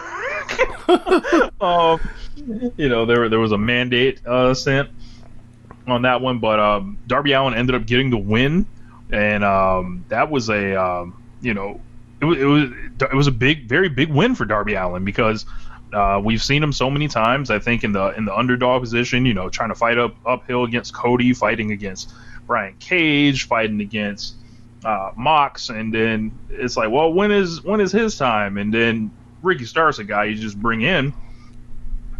He's a dude that I think has lots of respect, like, already amongst the fans for his talk, for the match he did with Cody, and just like, kind of being a guy with some buzz. Like, he's an ultimate utility player right now. Yeah, and he's funny as hell. Yes. There was a time with Darby where you're almost like, well, where's the wins coming from? But Ricky's a guy, just like when he faced off against Sammy Guevara, you're like, these guys are going to wrestle each other a million times. Yep. And I think that Darby going all through that class of guys, this is just what he needs right now. I'm glad you mentioned that, because I was actually going to ask you, I don't know how old Ricky Starks is. I think he's 30, 29. I will check. He may be on that hide his age deal on the Tan Nakano program. Oh, we can't let no one know that she's 32. Okay, but I found his birthday, but not his birth date. I could have swore that during the match, like Taz said, he was like 29 or 30. He's 26. Okay, so he's younger than. Okay, so I guess I can actually just ask. Like, I was thinking about this. Like, we talk about MJF, we talk about Jungle Boy, we talk about Darby. Bro, and we talk best under 30. Like, so like, there's somebody else I'm forgetting when we talk about this too. Oh, Sammy. Hangman, like, should we add? Well, he's a little higher, in my opinion. But I was thinking, like, with MJF, with Darby, with Sammy, with Jungle Boy, and I guess, like, would you add Starks into that mix of saying, like, the under 28 mid card of AEW? Solid as fuck. Sorry, like, it's the best. It's the best of their age group. I think anywhere. Like, if you're not going to count like the Young Lions, which they actually don't do anything with,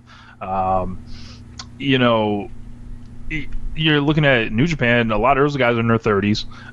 People. Well, you mean men, right? Yeah, the men. Okay. Like, because I'll take Stardom. I'll take Stardom over the AEW under 20. I'll take Stardom, but okay, I get what you mean. In Stardom, like, they got a lid on them. Like, they're gonna retire by the time they're like 24. So, like, not even comfortable at all.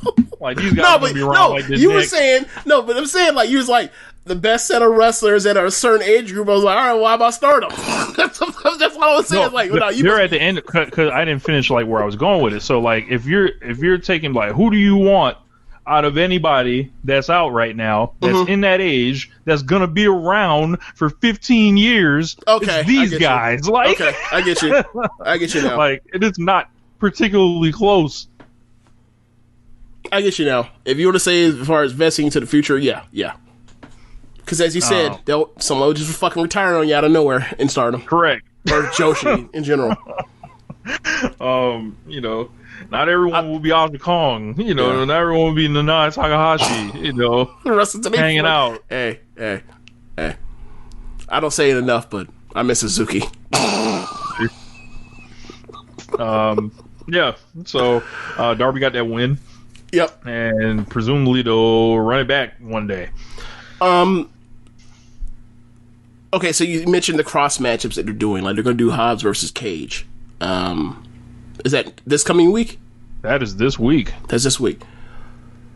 When do for you the FTW belt? Okay. So if and when do you think we'll actually get that trios match? I would probably think they'd do the trios match the week after the Moxley and Archer match. So when is that? That match is the 14th. Okay. All right. I didn't know the schedule that far in advance. So okay. Not all this right. week, but the following week. Okay. So do you think they save that and go head to head against Halloween Havoc? Oh, I heard about that. That's just shameful. No. I was joking because, like, of course AEW's not going to do that because they're not out here trying to counter program. They're trying to they're just trying to do their show. They're not trying to hot shot shit and try to compete for 2 weeks on some bullshit. That was just a joke. I wasn't actually saying they were actually going to do that. But, like, you know, look, if NXT wants to do a special show or whatever else, more power to them, good for them. But don't come out here like 2 weeks before AEW's about to do some shit and be like, oh yeah, Great American Bash, yeah, just look, they are Jay-Z and AEW is Nas, where they just trying to step on anything, any special release that AEW puts out, they trying to just step on it. I don't know if you remember, I think it was on the show, we were trying to figure out why this takeover kind of came out of nowhere. And I think they have another takeover at the end of the month, if I'm not mistaken. Nah. They have another takeover in WWE pay-per-view. WWE pay-per-view is at the end of the month. Yeah. So this past weekend, Hell in a Cell, there was an Impact Wrestling, like Impact Plus only show that was Saturday night. So are you serious? I'm dead serious. They're trying to step on Impact? I didn't believe it at first. However, I then talked to someone. I proclaimed and insisted WWE was not this petty. This person disagreed with me. Huh. So I was like, huh. And then I was like, well, when's the next pay-per-view? Okay. Impact, Bound for Glory, October 23rd. What's the day after? WWE Hell in a Cell. So wow. Impact. Yes. You were being competed against as well. Unbelievable. When they gonna start? Are they gonna start putting out like Lucy's to try to take out like NWA whenever they come back, or no? Shit, I'm shocked they ain't got some on Tuesdays to clip the that primetime weekly pay per view show. When does Main Event come out? I would not know. Are those Tuesdays, or those that go against it, or do those come out on Tuesdays at 6:05? Look, I don't know. If there's anybody listening to this show that will watch Main Event and knows the release schedule, check the WWE Network to see when that goes up, and maybe even check the international, because all those shows are just going, international. That's what those shits are for. Yeah. But, wow. Yeah. Wow. Yeah. So that's what's going on in these streets. But that AEW. Yeah. Cody came to the ring for a promo, showed up wearing all black. Or something. And I thought some of this promo was good, and then there was, Cody being Cody. He said, they asked him about the injury, and he said Al Snow once told him that you wrestle hurt, but you should never wrestle injured. But he said, what happens, when these two are like blended, this injury is more than physical, it's a mental thing. Said it hurt to lose the TNT title in 3 minutes. While he was off, he got the call that all the wrestlers hope they secretly get, which is the 323 number from Hollywood to appear on another show. He said he heard people talking while he was away, talking about being the future and talking about being the ace. Come on, man. We're a year into Dynamite. That ship has sailed. So I hear you, Cody, taking shots at a man that said he was the ace or supposed to be the ace a couple weeks ago. So he is shooting those blanks at Kenny. Yet look, let it go, sir. He said only 3 people have the right to speak of themselves in that way. Carl Shida, John Moxley, and Brody Lee. Then Dasha asked Cody what was his answer to Brody Lee. Cody said he's an EVP. His answer to Lee is no. And then he left the ring for a fake out. Cody came in and said no, as in no regrets, and he fired all the way up, no holding back, and next week he accepts. Then all of a sudden Brody Lee came out. Can we stop there? Can we stop there right now? Can we stop right there? Right there. Sure.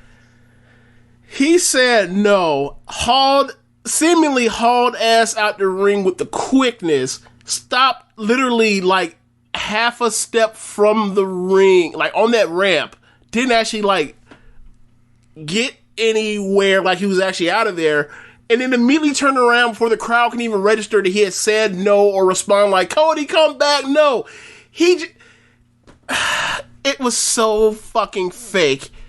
Like, and then he comes back, he's like, my answer is no as EVP, and he comes back, he's like, no regrets, no. I'm like, oh my God. Like, it's so funny that you decided to break that throne when that is like the same fake emotional shit that Triple H would do in a promo. It's amazing.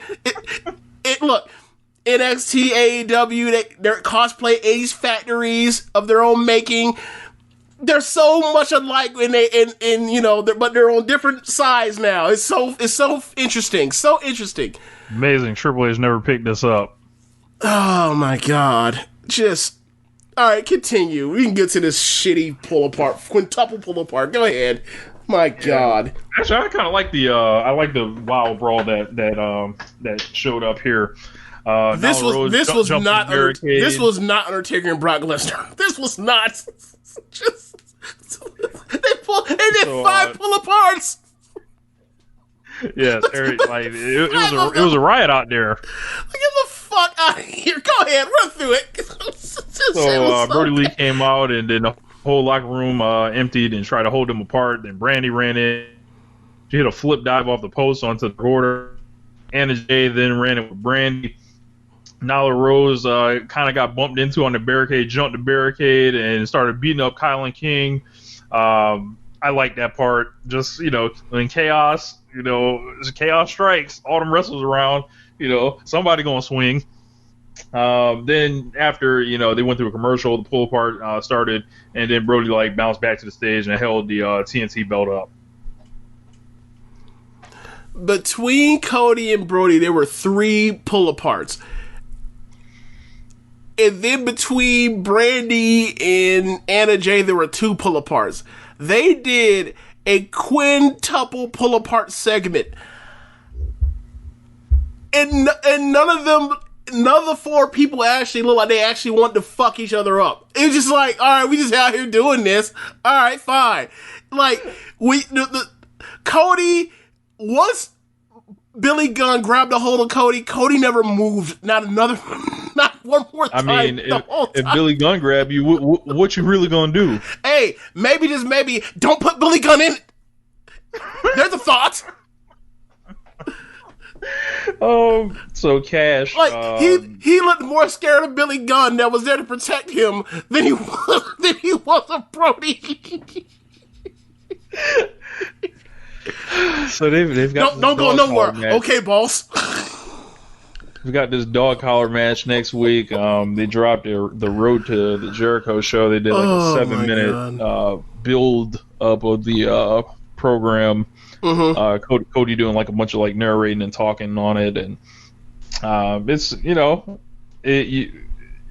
I'll say this about Cody: he cares about how he's presented. Yeah, he's always going to have the best presentation of anyone. He understands this type of stuff.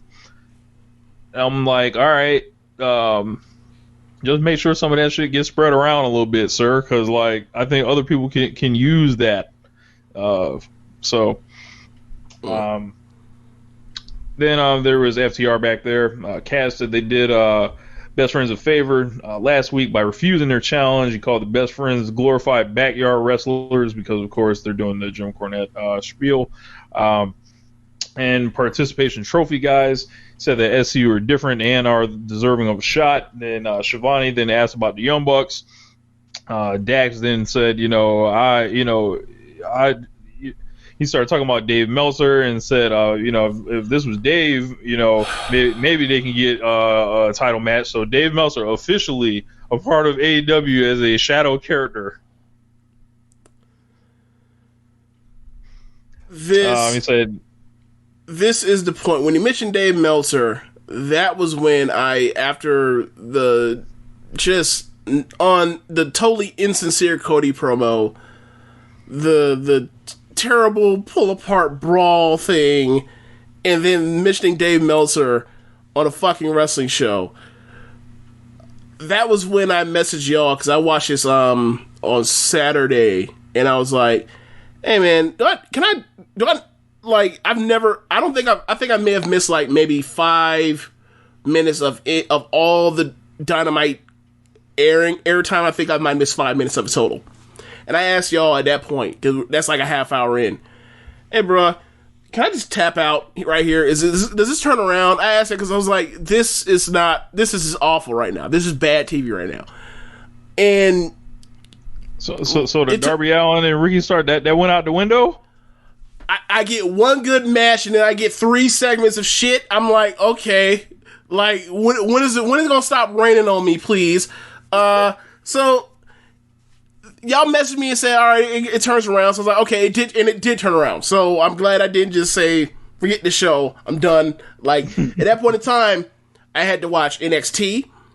There was gonna be game 3 of the finals on Sunday, and I'm only up to night 5 on G1 right now. So I was trying to catch up. So I was like, I ain't got time for this shit. Like, if this shit's gonna be bad, then like I need to know now so I can just leave it alone and just move on. So I was in a time crunch, so I had to make decisions, but I stuck with it. It did turn around. Instead of stars from Dave constitute a title match, maybe the Bucks can get a shot at some point. Yeah. So Matt Jackson then came out and super kicked Tony because they're not going to say it, but I think Nick has COVID. Okay. Because he's been strangely absent the past couple weeks on BTE, on the show, and they've been acting like he's there, but he's not. Gotcha. Clearly. So that's interesting. So one thing that I'm going to ask you, right? Has anybody in the history of this fake sport made money drawing as a heel talking about participation trophies? Has anybody ever done it? Because I feel like I hear a promo like this like 3 or 4 times a year from somebody that's a heel in WWE or whatever else, and I feel like not a single person has ever drawn doing this. I don't know. Maybe Ronda Rousey? Maybe? I don't know. I don't know. I think with FTR, FTR, they're institutionalized. I mean, I'm not even knocking like the fact that they went for it. It's just like I don't think it's ever worked. So like, you think it'll be the first? But you got that, and then when you mentioned Meltzer and you talk about, well, maybe do they keep getting a chance because Dave Meltzer likes their match? I was like, no heel. Like, they keep getting chances because they do this thing called draw. You fucking like it is like one of those. Is like, I get what you're doing, but you're old timey Cornette troll heels, and it's like Cornette would never say this about the Young Bucks because. Like, the equivalent of a Young Bucks for his time, because he's like, I'm trying to draw money with these fucking guys in a program. Why would I call them fucking losers? So that's why I was like, what are y'all doing? Like, how are you gonna cosplay as 80 guys without understanding the reason why 80s guys did the things they did? What the fuck? Because, like, they're WWE factory wrestlers at the end of the day, and deep in their heart of hearts, this is who they are. Like, good point. These are the people. They have good matches, though.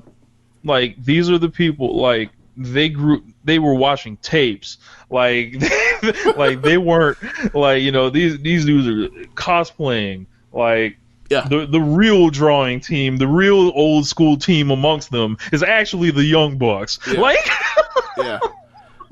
and the best part about it is like the Young Bucks are clearly like rock and roll, right? And you're supposed to be the brain busters. I don't think I could pull up a promo of Tully just shitting on rock and roll as like, oh, these guys are fucking losing ass kids. I don't think he did that. And Tully's right fucking next to you, so he can tell you whether or not he did that shit or not. As you said, Dak's probably too distracted, just staring at Tully in awe. So he's in awe of him talking, but he don't retain none of the knowledge. Correct. Ain't that a bitch? All right, eyes wide. So then after that, Dasha was with SCU. They promised to win. the belts, and then Shawn Spears is waiting for SCU at the curtain and wish them luck, kind of foreshadowing something that you don't want to see. Scorpio Sky and Shawn Spears. Look, foreshadowing something you never want to see. I don't have a problem with that. Shawn Spears is solid. You want to see Scorpio Sky wrestle Shawn Spears? Because I don't. Yeah, get him a nice win. How about the match? I don't have a problem with the match. I don't look at Shawn Spears as no top star or anything. It's like I don't either. He's a acceptable guy, like, to lose to somebody. I'm just saying, since we bring it up Dave Meltzer since he got part of the show, I was told that like the women can't get on TV because they're not as good as Ray Phoenix. Meanwhile, the only way Ray Phoenix is on TV now is as a fucking henchman for Eddie Kingston. So like, you know, like maybe I can see, you know, Scorpio Sky versus Ray Phoenix. I would love to see that match. Yeah, Shawn Spears, not as much. See that too. I like to see that too. Maybe you know, you gotta, you know, stepping stones. I guess so. So after that, Hangman Page joined the commentary desk. I like the shirt that he had. Then we got FTR and SCU, and this was actually pretty good. It was a good ass match.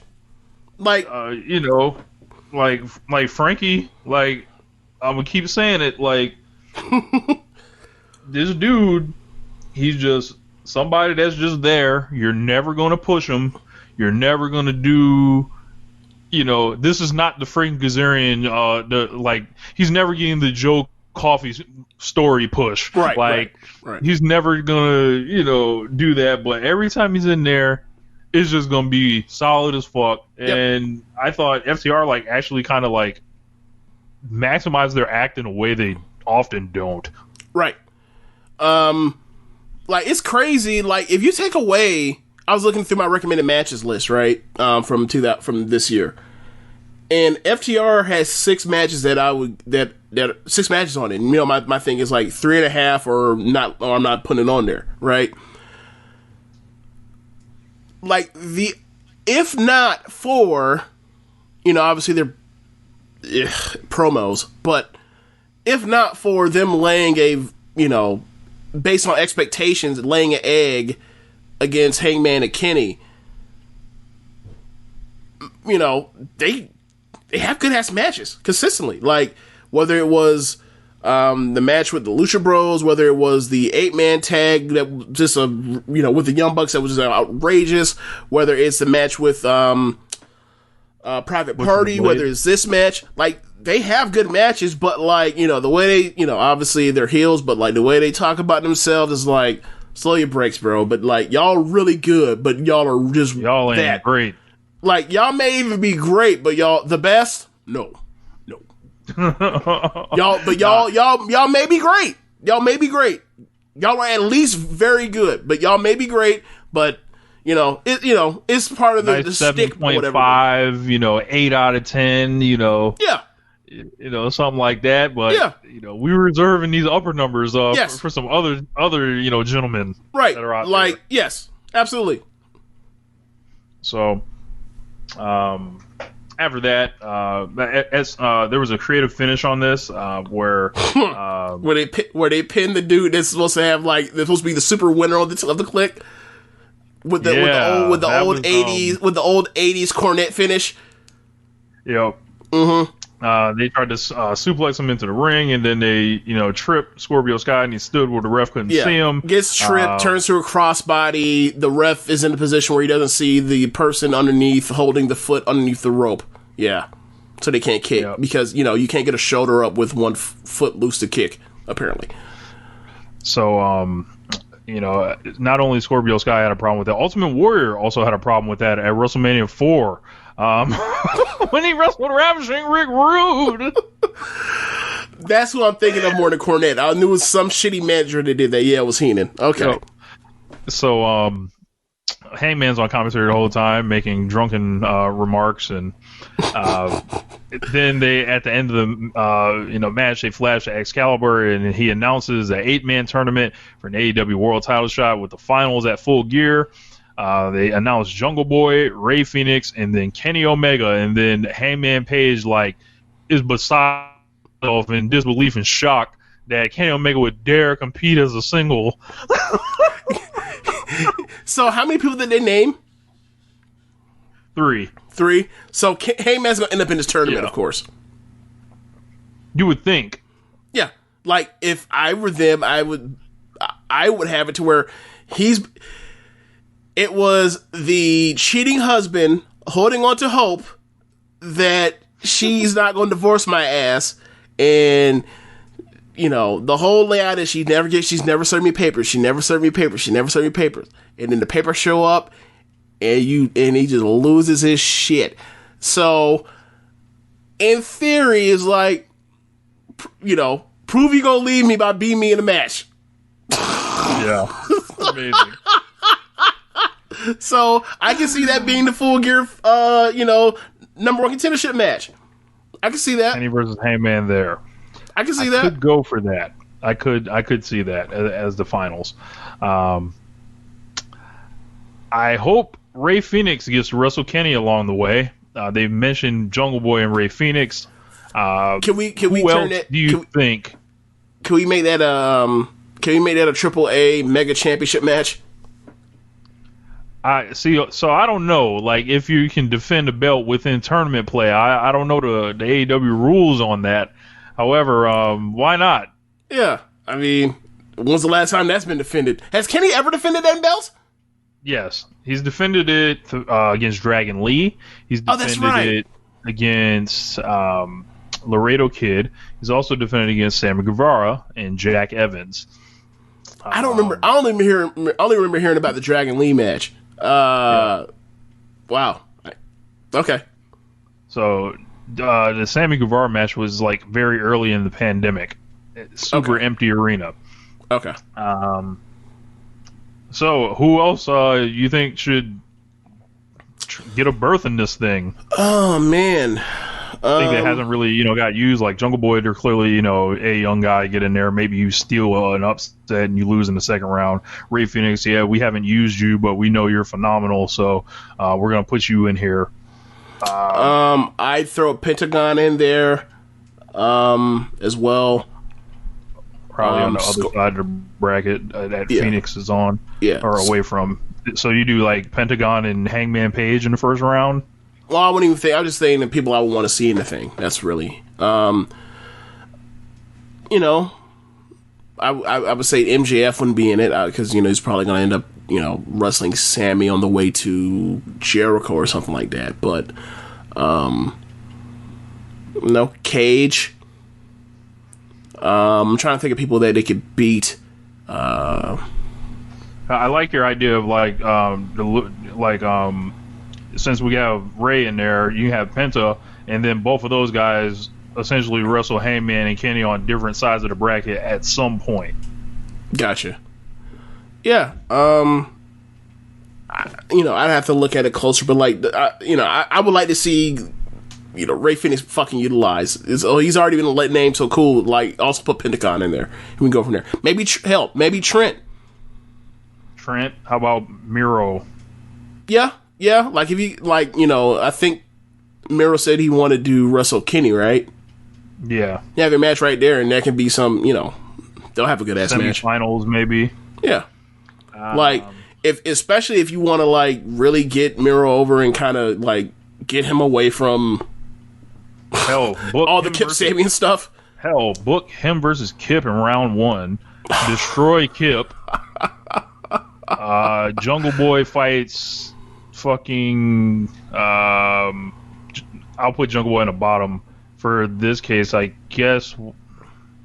Damn. Yeah, that throws a wrench. Have Pentagon murder him. Murder who? Jungle Boy. Oh, yeah, you can do that. You can do Pentagon and Jungle Boy in the first round. You can do Hangman and whoever Hangman can fight. Kip. Or, hell, do Rey Fenix. Have Hangman fight both of the... well, no, I'm trying to get to the... Fuck, I'm trying to get to the Kenny and Phoenix match. Fuck. I mean, you don't want to do that in round 1, do you? Maybe. Well, I mean, if someone's gonna lose, what difference does it make if you lose in the first round or the second round? Yeah. Someone's got to main event this bitch, right? Yeah. Do Omega and Phoenix, Kip and Miro, Hangman and Pentagon, Hangman or Jungle Boy and Pentagon, and then Hangman and we need to find a guy for Hangman. I can't wait till this show's uploaded so I can go through and find out how many minutes we fell down this fantasy booking rabbit hole. Unbelievable. It's been at least 5 minutes. How about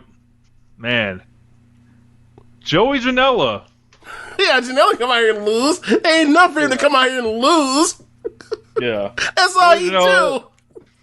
Joey Janela, or I wouldn't put Darby in. Oh, what bracket it? Look, as long as Janela and Kip Sabian are on different sides of the bracket, they are. Okay, all right. Toxic. Keep them away from each other. Or maybe Matt Hardy.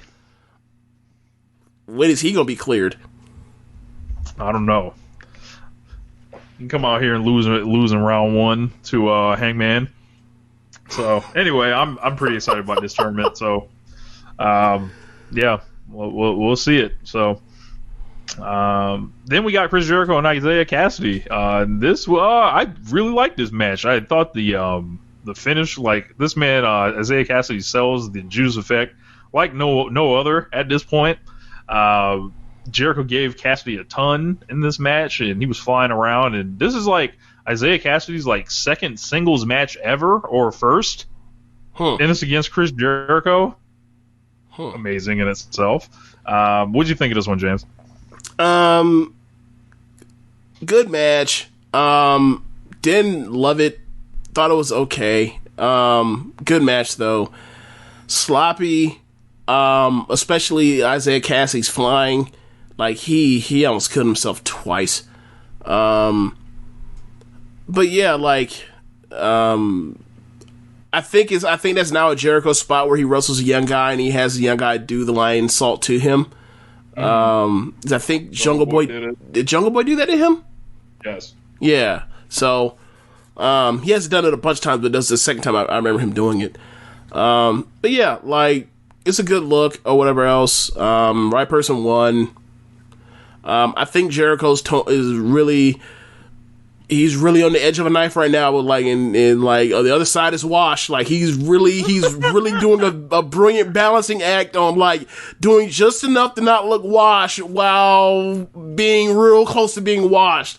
Like I think Jericho has tiptoed in like all throughout this year. He's tiptoed in between excellence and then like washedness. Like and he's gone like back and forth throughout the year. Like the first Orange Cassidy match, greatness. Right. The Moxley match, greatness. Right. Stadium Stampede, greatness. Even though that's like a gimmick match or whatever, but then on the other side of the coin, him and Orange Cassidy in the rematch, wash. Right. The fucking Mimosa match. All Out. Wash. What match at All Out? The Mimosa, him and Orange Right. Cassidy. Like a lot of that is due to the gimmick just being a fucking liquid tables match, but yeah. Yeah. Then him in that street fight where him and Sammy, I think, wrestled against Kenny and Matt Hardy. That was awesome. Like, so he's like, it's weird with him. So, but yeah, look out for that to continue, I'd imagine. Yeah, like he's not washed, but I'm just saying, like, I feel like he will be washed real soon. Or not soon, but like he'll be washed. Not real soon, but he'll be washed soon. It's imminent. The shower has been going a while. Yeah, yeah. That boy is almost wet. Yeah. So, during the match, a part we didn't mention, Jericho got sent over the barricade where he was right in front of Luther. Then Luther, and Jericho got into it and started running it. Yes. And then after the match, we got Luther and Jericho facing off with Hager and Luther's homeboy Serpentico. And then we find out later on that these guys will be wrestling each other next week. So Jericho for his 30 years wrestling his buddy. So No problem with that. How do they set this up where MJF like kidnaps Serpentico and kidnaps Guevara, dresses up Guevara as Serpentico again, but in a way to where Guevara cannot let Hager or Jericho know that he is Sammy again, and they beat up Serpentico, but it's actually Sammy. But it's MJF because obviously, like, he didn't give him a jacket for a reason. Like, that's clearly going to be some match that built up towards the eventual Jericho MJF pay-per-view match. So, like, how do they put... I feel like that's at play. Like, they're not just going to pull Serpentico out. They're not going to... Like, when did they ever put that on Dynamite?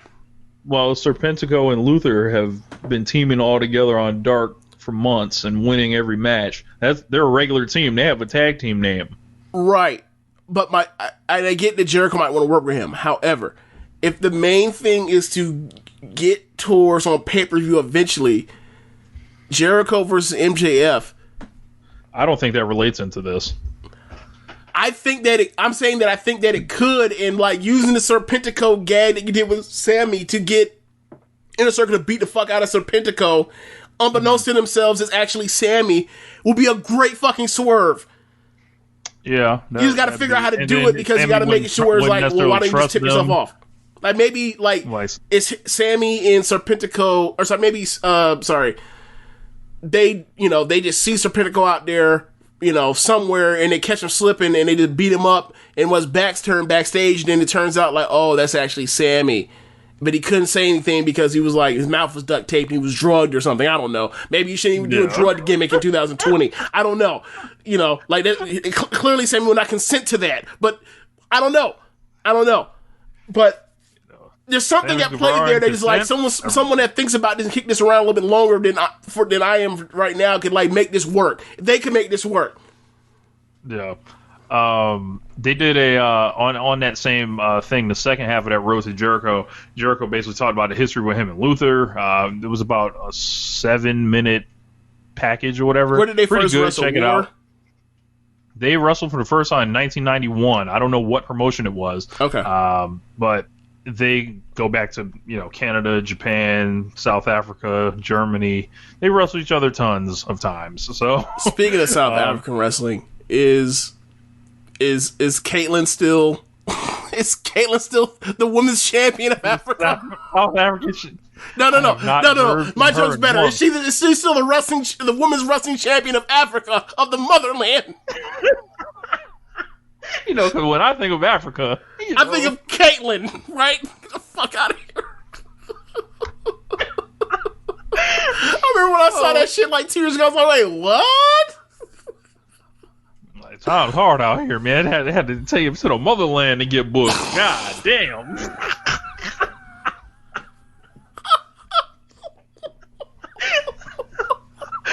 Holy shit. This is why we always go through these run-throughs before we start recording. It's like, all right, we got to cover this, and this. It'll be a 2 hour. It'll be like a 2 hour show. It always goes like damn near 3 hours because of shit like this. We always, we can't be reined in. We just can't. Yep. The Miro and Kip are at our arcade and asked the wrong place for Sabian's bachelor party. Man, I'm telling you, if Kip Sabian's bachelor party is any indication, that shit whack. I hope my shit way better than that. So Miro was upset because he wanted to have a Rum Springer bachelor party, but he can't because of the pandemic. What the fuck is a Rum Springer? Well, he described it. It's basically like when Amish kids go on like something approaching a spring break where they go crazy for like into the real world for like a week or whatever the length of time is. I don't know the length of time, and then after they go into that world, they come back and they decide on whether or not they're going to I don't want to say join normal population, but like assimilate into American culture or continue the Amish way of life. That's what Rum Springer is. It was like you go out there and you go nuts. Gotcha. So then all of a sudden, Billy Mitchell offered to help throw Kip Sabian a great bachelor party. He's a legendary arcade player. If you didn't know who Billy Mitchell was, it was lost on you. But if you did, I hear it was quite a cameo. Yeah, so me, I was told that. I was like, who the fuck is this guy? Same. Yeah. I ended up YouTubing him. He has one video with like 31 million views, and then like every other video is like less than 300,000. But it's like, whatever. Like, if it made people pop, also, whatever. Like, it doesn't matter. JPEG Mafia was with Darby Allin cutting his promo in his video package ahead of time. So that was interesting to see. So after that, we got Orange Cassidy against 10. This was They're overexposing him. He doesn't need to be wrestling every other week or every, he needs to be wrestling like maybe 3 times every 8 weeks. Only thing I can think of, and even you maybe have been able to book something else besides this, even, is they did get shuffled around in that taping schedule with the Thing. So I don't know who is available or who's not available there. Yeah. Then of course we got the segment we've been alluding to throughout the show. MJF and Wardlow showed up to Inner Circle. He had jackets for everyone but Sammy Guevara, and he apologized profusely. I imagine this was not a mistake. This is a way to sow some type of split between either Sammy and Jericho. Sammy doesn't want to trust this guy, but Jericho kind of clearly wants to work with MJF. MJF clearly wants to work with Jericho, but neither of them want to bend the knee for the other.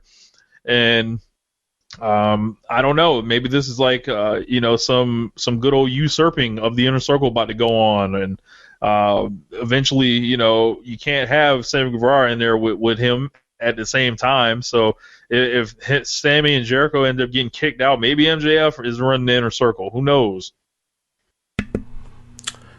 Yeah, maybe.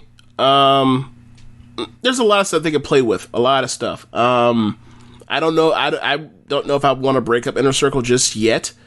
So in my mind, I kind of have it, focused on this is going to build towards some type of Jericho MJF pay-per-view match. So I imagine you get the Sammy MJF, young Mick Carter's match on TV. MJF wins after having a great showing, and it furthers from there. I mean, whatever they do, whatever they're headed towards so far is working pretty well, because their interactions are just very good every single time. They're 4 for 4 now. Then up next, we got the return of the legendary, the great, the face of the AEW Women's Division. Dr. Britt Baker is back, and it's been so long since we've seen her. Last time she wrestled had to be in like May. Like in an actual ring, so was it May? Like the week before Double or Nothing. It might have been even April. Yeah, I was thinking it's April. Yeah. So she fought Red Velvet. This is the best Red Velvet has looked. Before she was just getting squished on Dark. Britt Baker looked very aggressive, and she looked good here as well. She got some type of curb stomp that she did, but I don't think they timed it right. Something went wrong, but I don't know if she's going to use the real curb stomp or that version that she did. So she now has an impact finish to go along with the lockjaw.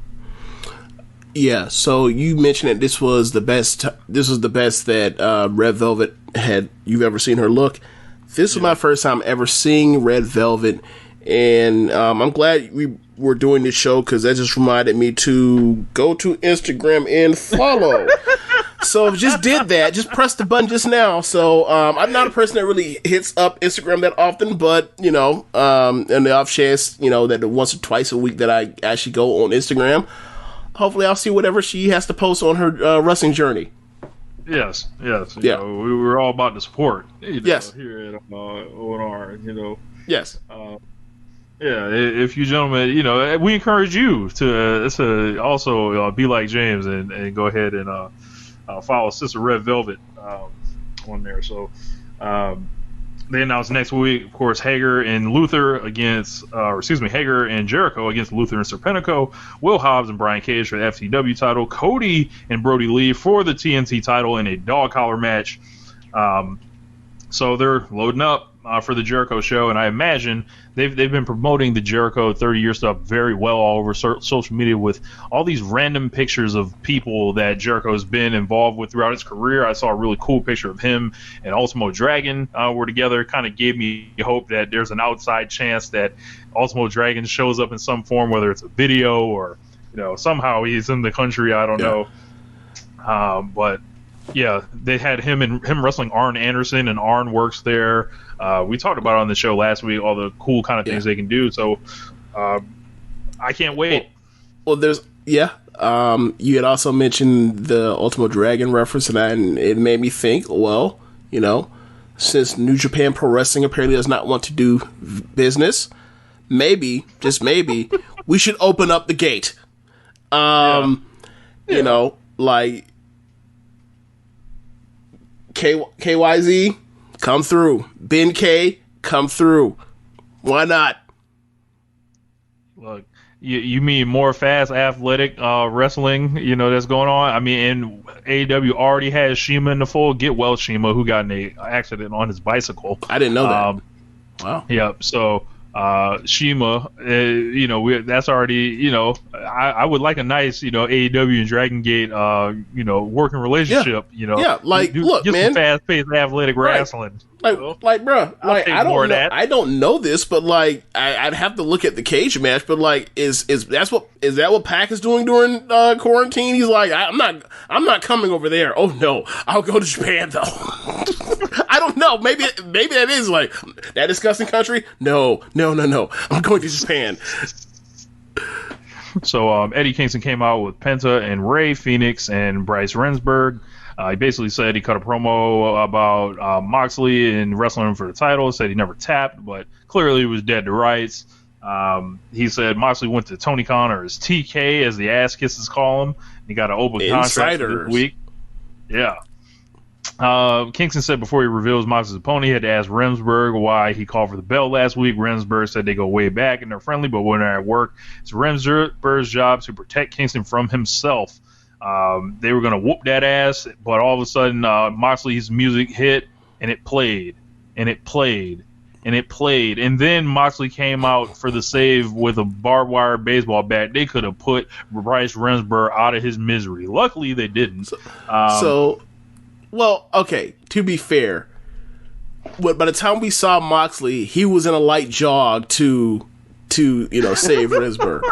But I guess my real thing is, given how we used to always talk about Mox or Dean Ambrose being a vagrant who was hitchhiking from town to town to get to wherever he was, because that is what, in fact, in kayfabe, what they were doing with him. Right. And we've seen, every time we've seen Moxley, we've seen him basically pull up on the stadium or the arena every time. Them long distance trips from Vegas and back walking, you gotta time them out, bro. Maybe he was look, we can afford to cut him some slack for being 10 seconds late.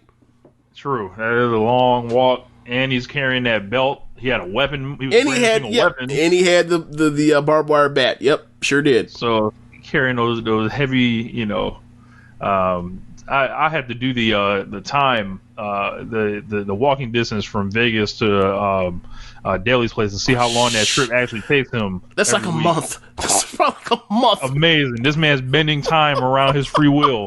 Unbelievable. Not just a wrestler of the year. Who knew he could do this? Oh my god. So instead of Phoenix or Pentagon being the opponent was my man, Big Butch, the Butcher. So Big Butch showed up, had the apron on and the white jeans, and then he began whooping Jon Moxley's ass. And I like this match. Of course, I'm a big fan of the Butcher. And he ended up losing, and I think he tapped. He beat him with the yes, he hit him with the bully choke, the same bully choke in front of Kingston didn't tap out to. He did it right in front of Kingston and looking at him while choking out his henchman. Yeah. Yeah, they did.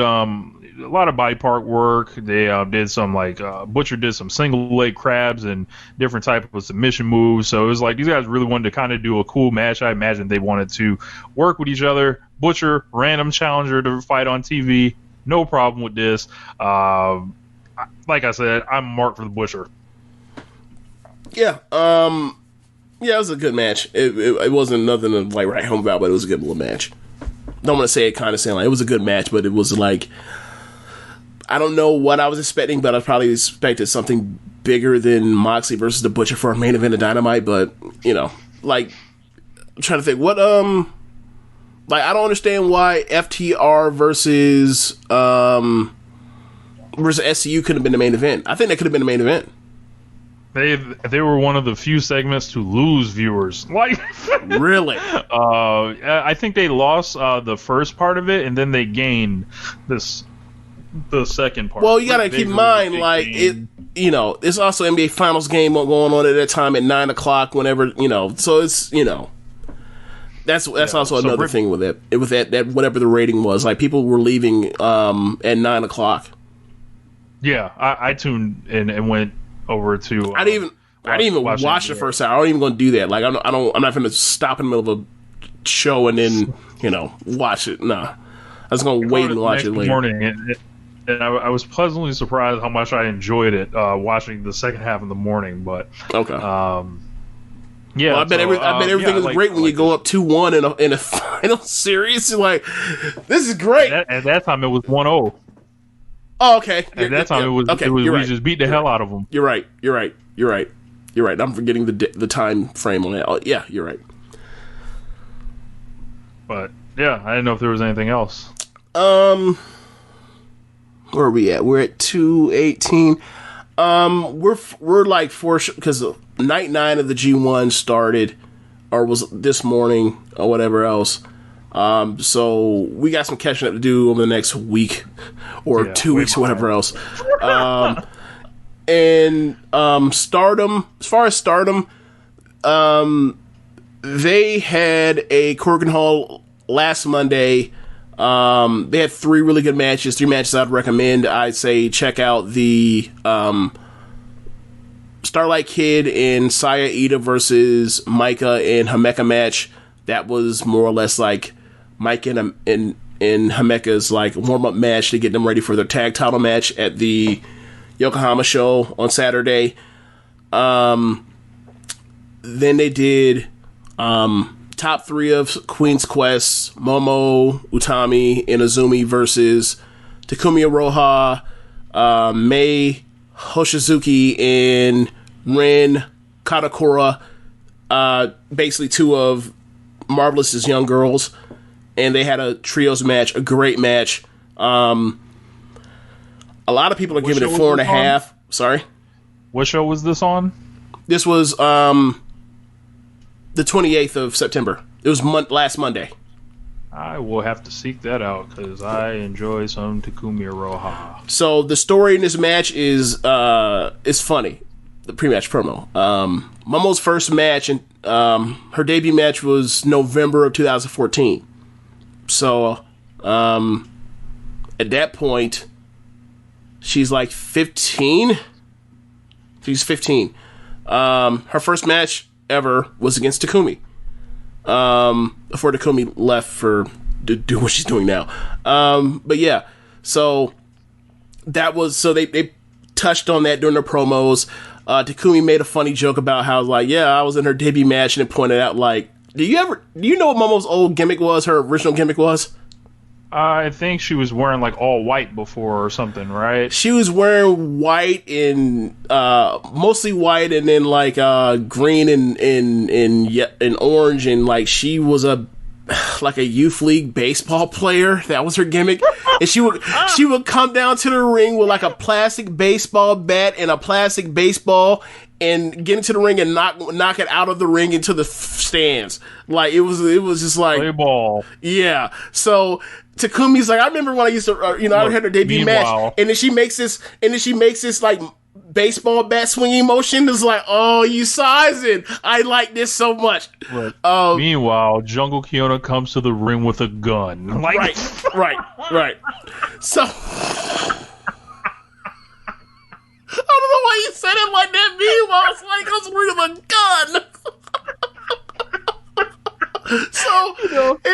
Like, there's a cute, cuddly baseball player. Meanwhile, she's bringing the strap. I'm here, ready to shoot. He's stupid. So the match pretty much set up in much of Queen Quest's top 3 fashion, where it's like they all pair off. So Miss Takumi versus Momo at points. It's Utami versus Rin Katakura, who's she's like 27. She on the way out. He's stupid. And then it's a high speed battle between Azumi and Mei Hoshizuki, and like that's all at play. But like Azumi versus Takumi, Momo versus Takumi is just great when they have their exchanges. The high speed battle is great while they have exchanges. Like it's just a really great match. A lot of people giving it 4.5. I probably give it 4, but you know. And then the main event of it is the red belt champion Mayu and the white belt challenger Tam versus the white belt champion Julia and the red belt challenger Shuri, and they have a main event match, and it's as good or better than the match I was just describing. But I gave it the same rating. I give them both 4s. They're just like Julia and Tam. Like I think this is like their 4th or 5th 4-star match between 2 singles matches and tags, where they just beat the shit out of each other because they hate each other. Like it is really, it's really remarkable. Like as far as in ring, I think they're probably the most decorated feud this year. But like they're really convincing at like believing that those two hate each other's fucking guts. But anyway, like it's really good that, you know, the white belt exchanges, the red belt exchanges, the interplay of Tam versus Shuri was very good as well. Yeah, just a great match. And then on Saturday, they had the Yokohama show, which is at worst the second biggest show in Stardom's history. The show will be uploaded to Stardom World at some point, but it was put on pay-per-view, so there's going to be some type of blackout period. Weird, right. Yeah. Right. However, that show is going up on Samurai TV come Saturday. So you got the access to Samurai, right? Yep, we all do. So I will watch that some point over the weekend, and I'll report back to that with y'all with the review for that. And I thought I saw a picture of Kyrie with Rossi come out over the weekend. Okay. So I haven't, because I've stayed away from the Kyrie stuff because, like, I don't know if any of that is involved with Stardom over this weekend, so I just stayed far away because I don't want to be spoiled or anything. Kyrie's back in Japan now. She's moved back officially. She is going by Kairi Sane, which lets you know like she is still getting this good check from WWE. She's not Kairi Hojo again. She is Kairi Sane still. And she said that she is going to continue her career as a wrestler. Given, you know, what happened when Rossi sold Stardom to Bushiroad, we have not seen not one WWE contracted performer that used to come to Stardom all the time. We have not seen one of them come back to Stardom since. We have not seen Viper. We have not seen Xia Li. We have not seen Toni Storm. And quite frankly, I'd be surprised if we do see Kairi. But I wonder what she's going to do, because the NXT Japan thing in the middle of a pandemic, when is that ever going to get off the ground? She mentioned she wanted to be a wrestler, so I'm assuming she's going to just be a high-level freelancer for everywhere but Stardom for about a year or change, and then she retires, and then, you know, once we're past the pandemic, maybe she is a head trainer or somebody in charge on a major level for NXT Japan, because I don't think they're done with it, but I just think, like, right now, you can't get that off the ground without, you know, without actually having a game plan, which, you know, what was last year around this time, they didn't have a game plan. Right. So, and I damn sure don't imagine them having a game plan now. There's a pandemic, because they don't even have a game plan on the mainland half the time during the pandemic. So, we'll see what she does. Whatever she does, I will be watching, and I will be reporting on it. Reporting like I'm an actual journalist, but like I will be reviewing it and letting y'all know, like, check out this match in this federation when she does X, Y, and Z with whoever. There are a lot of dream matches for her to do.